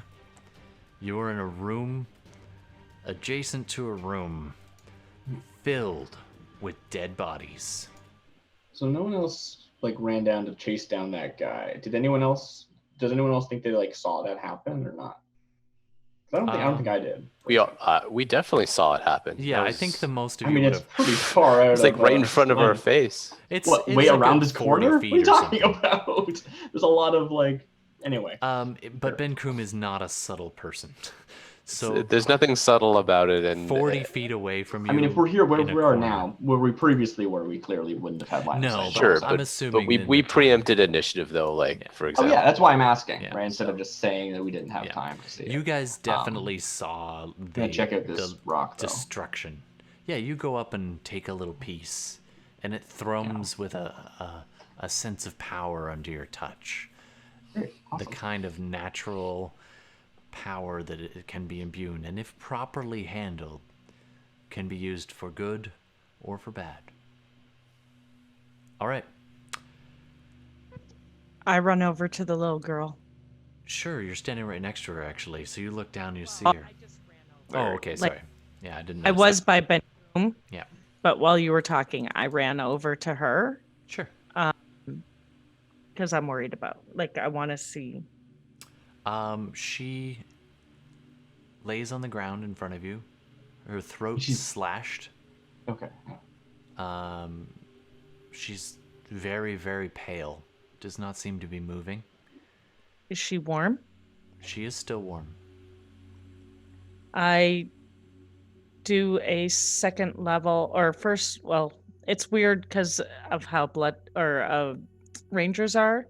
Mhm. I do a first level cure wounds on her. Normally I'd be mean and make you burn the spell slot for next session, but you look at her and you've seen enough death. You know that healing magic alone is not going to be enough. Crap. Something like Revivify would. It's been recent enough. It's within the Well, minute or so. I Balthazar, can you revive I think her? I've got that. cleric, and I'm like, save her. Oh, just let me check my book. Well, I'm that sure I have. requires a big diamond, and I It's- wonder if these crystals would work. Probably not. Hmm. Do I need a massive diamond for this? You need a massive diamond, like 500, maybe only 100, but I think it's like 500 or something. I think It's it's a third 300. level spell. You guys have I had a assumed she was certain just straight amount up dead when you described it to me before. That's why I of, didn't she react. had been very recently Yeah, I didn't realize. dropped. It's still within time. Does anyone have any treasure they want to contribute to this, or a I plot will- point? How much do we need? I mean, it needs to actually be a diamond. You can't just convert money into it, right? Like, right. The diamonds worth 300 GP. I've always had GMs say if you've got the G. It depends on the situation, right? Like, if you just showed up and you're like, "Cool, I haven't decided on my like starting gear," then sure. Mhm. I'd say You wouldn't be walking around with one. You 'cause you're not guys- the cleric. But we've Balthazar is in prison. and found enough things. We you might have have. had quite a bit of loot. Yeah. Well, Um, well, we let's have a search the chance to bodies and convert it. see if anyone has a diamond. Let's quickly. I'm going to quickly start searching bodies to see if there's a diamond lying around, like the Or caster. multiple diamonds. Even like a handful of small Yeah. diamonds. Yeah, exactly. You Yeah. know. I don't know about that. I'll check all of my belongings and I'll start feverishly checking for. Sure. I'm gonna get anyone who wants to be searching for a diamond or finding one. Like I'll Roll. search the Todd, I caster need guy. to go to work in the morning. That's cool. That's cool, man. So I know you guys will probably be wrapping up pretty soon. Archie, you've been rolling rich, rolling deep in a fancy wagon for a while. If you want, I'm just saying, there are plot points. Okay, I'll use a plot point to say that there was, a case of jewelry in the back filled with women's jewelry. You're wearing a few of the rings. They're beautiful. That I believe that. I don't know if I believe that Archie would give them though. It's up to you, man. Of course, I will give them. I'm not a monster. You pull off Okay. a ring, walk forward, and pass it to Balthazar. Okay. In that case, I pop it into my mouth like a There will be blossom many raisin, rings. and I just go crunch, crunch, crunch, and then that gives me the swift energy I need to cast this spell, which, like all my other spells, looks like hell is opening up, and there are just flames leaping, and I say, "Spare this innocent one. She is much too good for this world, and don't take her soul so soon." And then, the flames, they leap, and looks very demonic, but in fact it's pretty good. And I'm going to leave it to the DM to tell us what happens. All right, so Balthazar, as you crunch this diamond in your teeth, normally it would be enough to, wreck you. The diamond shatters, and you breathe out, and this mist of diamond dust coalesces around a form directly in front of you.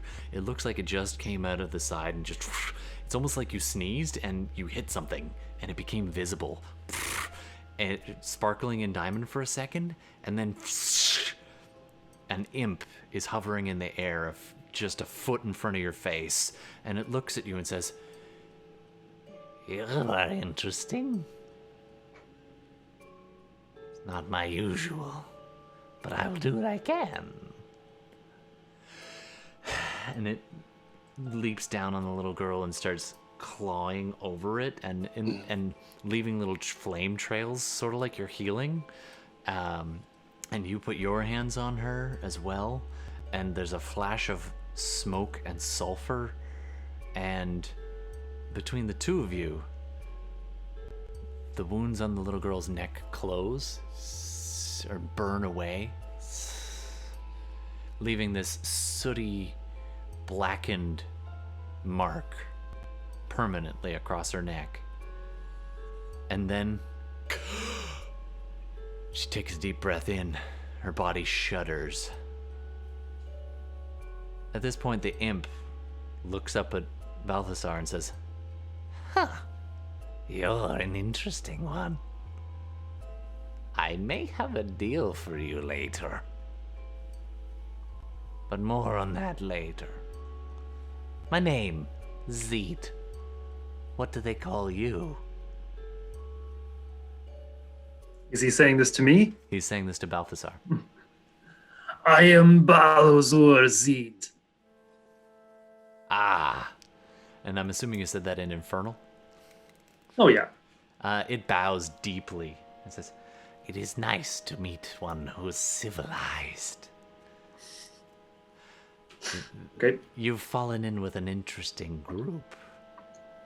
They are playing coy with me. But perhaps we can help each other." I am the most helpful. I am always very honest. Good. It is so good to meet you. Without going into too much detail, he starts to speak to you in Infernal, other people quietly, and he kind of flutters up and perches on your shoulder. He's not quite small, but not tiny, somewhere between, pretty small enough to get up on your arm anyway, and cling there. And if you let him, he's going to hang out with you now. And he's going to make you an offer. Can I butt in for a second? Yeah, absolutely. Because I was intending to do some stuff with Seed. Not a big thing. Spend a plot Okay. point. Okay. So I think at this point, like, We don't have to go down near that that path quite scenario. yet. Yeah, right? you're right next to it. Yeah. I like turn away from this crystal that I'm trying to like working at, and I see this imp that has what's the word? I don't know. Recoalesced. That's the word I was going for. And are you actually proposing this is the same Zeet? Yeah, I was absolutely. thinking maybe it wasn't because it's like the No, spirit in the gem Yaofin or something. mentioned this, but it dovetails so nicely that the imp has basically been trailing you, Felice, and then saw this wonderful tiefling who is like, I was so much planning in on throwing common. my own plot point down at any given time for just basically that exact same thing to happen. Nice, thank you, Yaofin. But I want to add my own little detail, Please which do. is that we see that they're wearing this oversized purple hat, or oversized for them. Nice. And I turn and I go, "That's my hat!" And I just like I can't reach it because it's too high. And I'm a little gnome. It And looks I'm down just like, and give it back. It takes it off and holds it and then pulls it back and says, "What will you give me for it?" Be gone, creature! Give me my hat. Just like arguing. No trade, no hat, and it puts your hat back on. But your hat is with you. Absolutely. And then the imp turns and Yaofin mentioned and starts whispering in infernal, proper yet crude jokes and observations to primarily Balthasar. Your imp friend is back with you. Archibald, you were going to say something? Yeah, I'm just gonna say that I'm gonna say goodnight, guys, because I have to work in the morning. No problem. Yeah, I me do too. actually. I'll catch so up on this wrap might up be a later, good so- point to pause. Goodbye, internet. Thanks for playing, Jay. Bye. Take care, guys. Take care, guys. See you later. This is gonna make See ya. all the cameras all crunchy. So just one sec. It is. In terms of, somewhat manageable. Okay. Um, But bye, Brendan. I just didn't realize. Oh, did Brendan go too? Yeah, he said he had to work as Oh, well that's tomorrow. Yeah, I just didn't realize he was actually signing off. So. Nah, no problem. So Balthazar, tell him to give me my hat. I was gonna say that. this is actually a fine. pretty good pause point. It's great, yeah. Except you do notice one thing as you go sifting through. A couple of things, actually.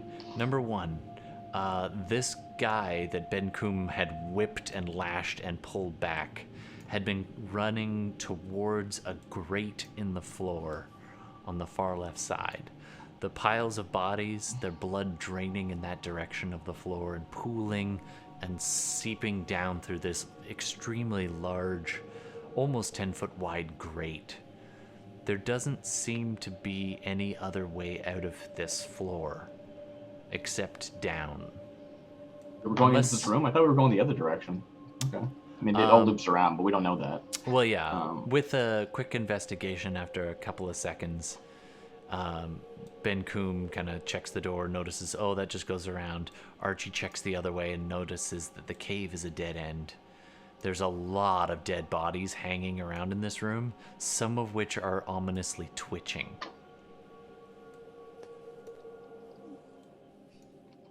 Looks like there's only one way out. And I look down in the grate in the blood. Oh, maybe I shouldn't have contacted the spirits. I was going to create a passage for us. What with did the stone. spirits say? They're dealing with the necromantic energies that have seeped this place. This place is steeped in. You know what I mean. So Saskia and Sarah Telborn, between the two of them, are literally helping the little girl, kind of pulling her along with them. She's able to stumble and walk. She's not able to speak. It seems like the vocal cords were badly damaged. What about Her father is been dead longer than her, and you don't have enough diamonds. He Okay. is gone. But you And- saved the little girl. Okay. And when you were talking, I think it was you, Felice, who was looking at the green. I got myself a big chunk of green gem. Which I think I might need to take some time to actually you say that? Like, did you say anything out loud to the rest of us? I Like, probably muttered. I'm pretty Verbose. yeah. Verbose is a good choice of words. Alright. Oh, this will be very useful. I've been trying to find something that'll help me focus the energies. And it's funny as a player, I realized today you have a component pouch. Like Darmita has a component pouch. Oh, like an Rangers extra. can't use focus. Rangers can't use foci, so she has to, which is really funny. I didn't realize it until just like an hour ago.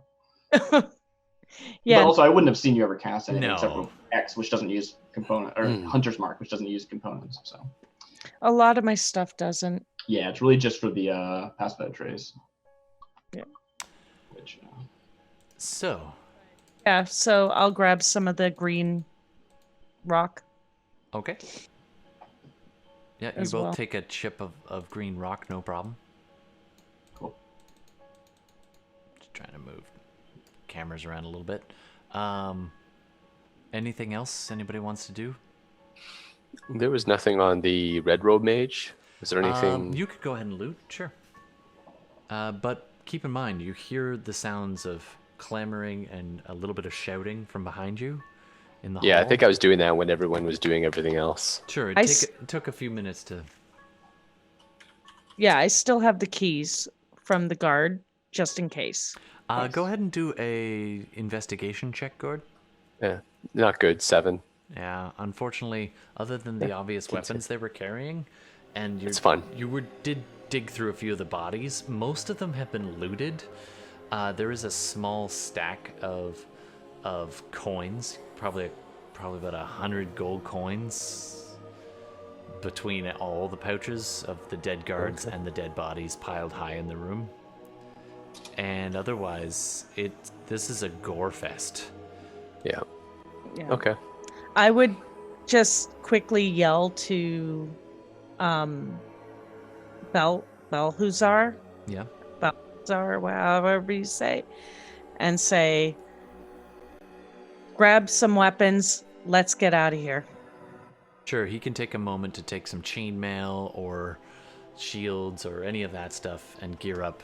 He's a cleric, so he'll be medium armor probably. So I'm gonna say that's, yeah. He takes a few seconds. I think like get the full on heavy, but I could be wrong. I have to double check. Oh right, because he's of the light or something. Yeah. Yeah. Say, Benkum, can you open the grate? He cracks his knuckles and looks down. This reddish glow in his eyes. He's like, "Yeah, I can." Archie, you do notice that it's he's not here. It is locked. He's like, "Whoa, whoa, whoa," and he goes to open it up. And then Benku doesn't wait and breaks it open anyway. Yeah. Ben bars lift gates. Yep. He opens it up. The cave, it drops down. It is worked stone. It's down below, and a little flicker of light from below, and voices behind you in the hall as guards start to pile down onto this level as well. Okay, I got a couple questions. Sure. My smoke methods, they've done everything they needed to do with the bodies and necromantic baloney? Actually, they go swirling way around the bodies in the piles and just start swarming around it, almost like Still gnats. doing stuff there? There's so many. So I want to dead ask them bodies. some questions before we leave them here. Sure. Because I'll let them do their thing, right? Sure. But I want to. So let's see. This goes over there. And I'm saying. All right, good work. Before I leave you, can you tell me what is the source of this necromantic energy? You said something about the phylactery. Long ago, this was Necromancer. Hold on, I have a name. Garthok Tak. Oh, Long dead. Could you repeat that? Garthok Tak. Long dead. Old ruins of a cult leader. Many dark relics. And a bright stone where he waits, locked, but his many tools used by these. And they indicate the crumpled corpse of the red-robed mage. These and like them use the tools of the necromancer to pry at the edges of the world. Is the phylactery close? Is the cause? Is the phylactery close? Is the phylactery close? Deeply buried long ago. But the books and the tools unearthed here, the eyes, men and women use them. Thank you. You're doing good work. I'll have to leave you now. Cool. Yeah. And in your time, find rest. Cool. I should say, not that it super matters because we're doing this suggestion-based broken language multi thing. Mm-hmm. I did decide that I had an extra language I didn't know what to do with, so I did take Primordial because I wanted elementals to be sort of a main thing for the Absolutely, character. that would have been very primordially. I mean, other stuff too. And yeah, totally. Just want to mention while you're saying thanks very much, Yelfen, if you're still there, and Gemini, and all the other people making suggestions in chat, and all the people watching after the fact. And Gemini left us with a little. A very high perception check here, which I don't think any of you have high passive. I do. Yeah, Okay. we do. Go ahead and pretty roll. high. Amazing. But Go ahead and roll to see if you can hear anything down the grate after the big Ben Coom has muscled it open. May I? I also have a 15 passive. So. Yeah, I have a 15 passive, so.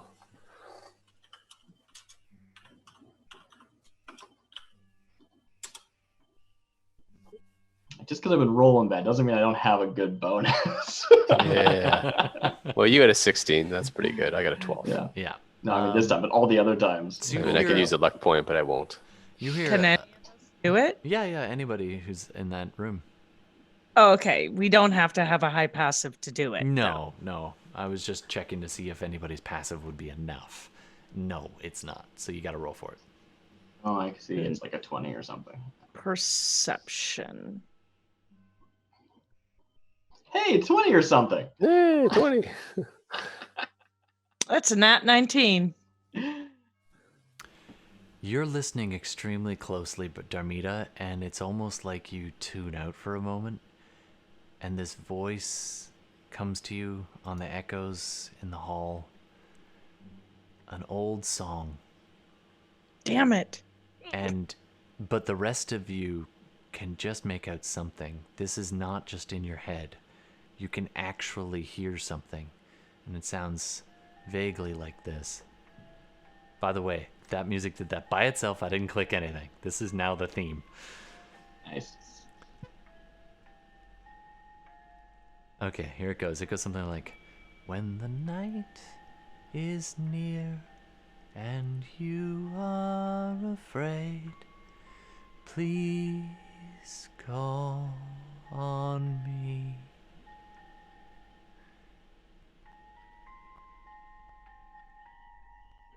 You, with a 20, it was a 19. You remember a woman singing this to you. It's a really old memory. You might have been 4. It was dark. You were by the campfire. You remember playing with your father that day, and this woman, it's just a faint memory. And you feel this, you look down and the feather you keep around your neck falls off of your necklace and down through the open gate, fluttering down into the darkness below. And that is where we're going to call the night. All right. All right, thanks, yes. I love it Okay. when things just kind of come together. And thanks so much for making that happen, Internet, and all the players. You guys are so fun to play with every week. Whew. All right. Interesting. Yeah. I guess we're going to wrap it up there and meet again next week. Anybody who wants to make a suggestion for the title, let's do that. Because we do title suggestions. So anybody in chat can make a suggestion, or the players who are still here can make a suggestion for tonight's episode title. Last week's was buy one fireball, get one free. We need an episode 16. We're gonna have to wait for a few seconds. Anybody? I don't have anything today. I feel like it needs to be something with this last room, and like Oh, please come up with something better than the one that just popped into my head, which is everything's great. I didn't. I do enjoy that style of humor. It's like, Ooh, Yaufin made a good one. He says, Yeah. whips and chains and imps. Oh my. I love it. What do you guys think? It's good. I mean, that makes me think of a different thing, but you know, Yeah, whatever. yeah. It sounds a little kinkier than what we'd end up doing. I was thinking something like Room of Morbidity or something, but yeah. Whips and chains and imps. Oh my. Subtitle will be Whispers from the Great Beyond. All right, thanks very much, Yaufin. We'll throw that in, and thanks very much, guys, for playing. That was a fun time. We'll see you guys in a week, and we'll do a recap if anybody wants to hang around and chat. But we'll let the listeners go to bed. Thanks so much, and Good game, guys. we'll see you Always soon. great, Todd. Oh, thanks, man, and lots of fun. And I feel like we don't say that often enough. Yeah, thanks, Maybe Todd. that's just me. Oh, I I feel like appreciate that. Gordon and Bella are usually pretty good at it. yeah, well, I Taking appreciate on that, that. and I wanted to. They're gone now, but I wanted to say thanks to Brendan for coming out and joining us. I'm not sure if that's going to be a regular thing or whether but we'll see. And always good to have Jay out, and always good to have everybody here. Thanks so much, Darcy and Gordon and Bella. And next time, hopefully, we got some more Trent and maybe even Levi, the mysterious Levi. Have a good night, everybody. And don't forget to submit for that draw. And Darcy, if you've got people submitting for you, just let me know, and I'll put names in a hat, and we'll draw some names. Oh, I should sit over here. I mean, people can't see me. You were added as well. It wasn't just me. I just only know about it because I was added specifically. Oh, see, I should follow Please these do kinds of at me things. on Twitter. Yeah. Boyd, THEBOYD. Yeah, and check us out on Instagram as well if you want to jump in on that and Follow me on Twitter. win yourself some fancy dice. Gemini, I know you said you didn't want to try Shadowrun 6, but the stuff in this box set is worth it alone. It's got maps and cards and some fancy dice. So that's our giveaway. So mostly I just want this thing away from my desk because I have a very limited amount of space here. But, And feel free not to apply because oh yeah, then Bella can get it.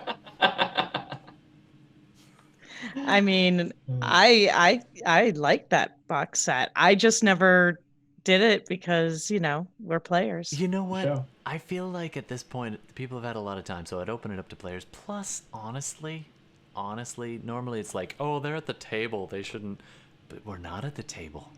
You know what I mean? Like, For Bella to get it. yeah, Yaufin.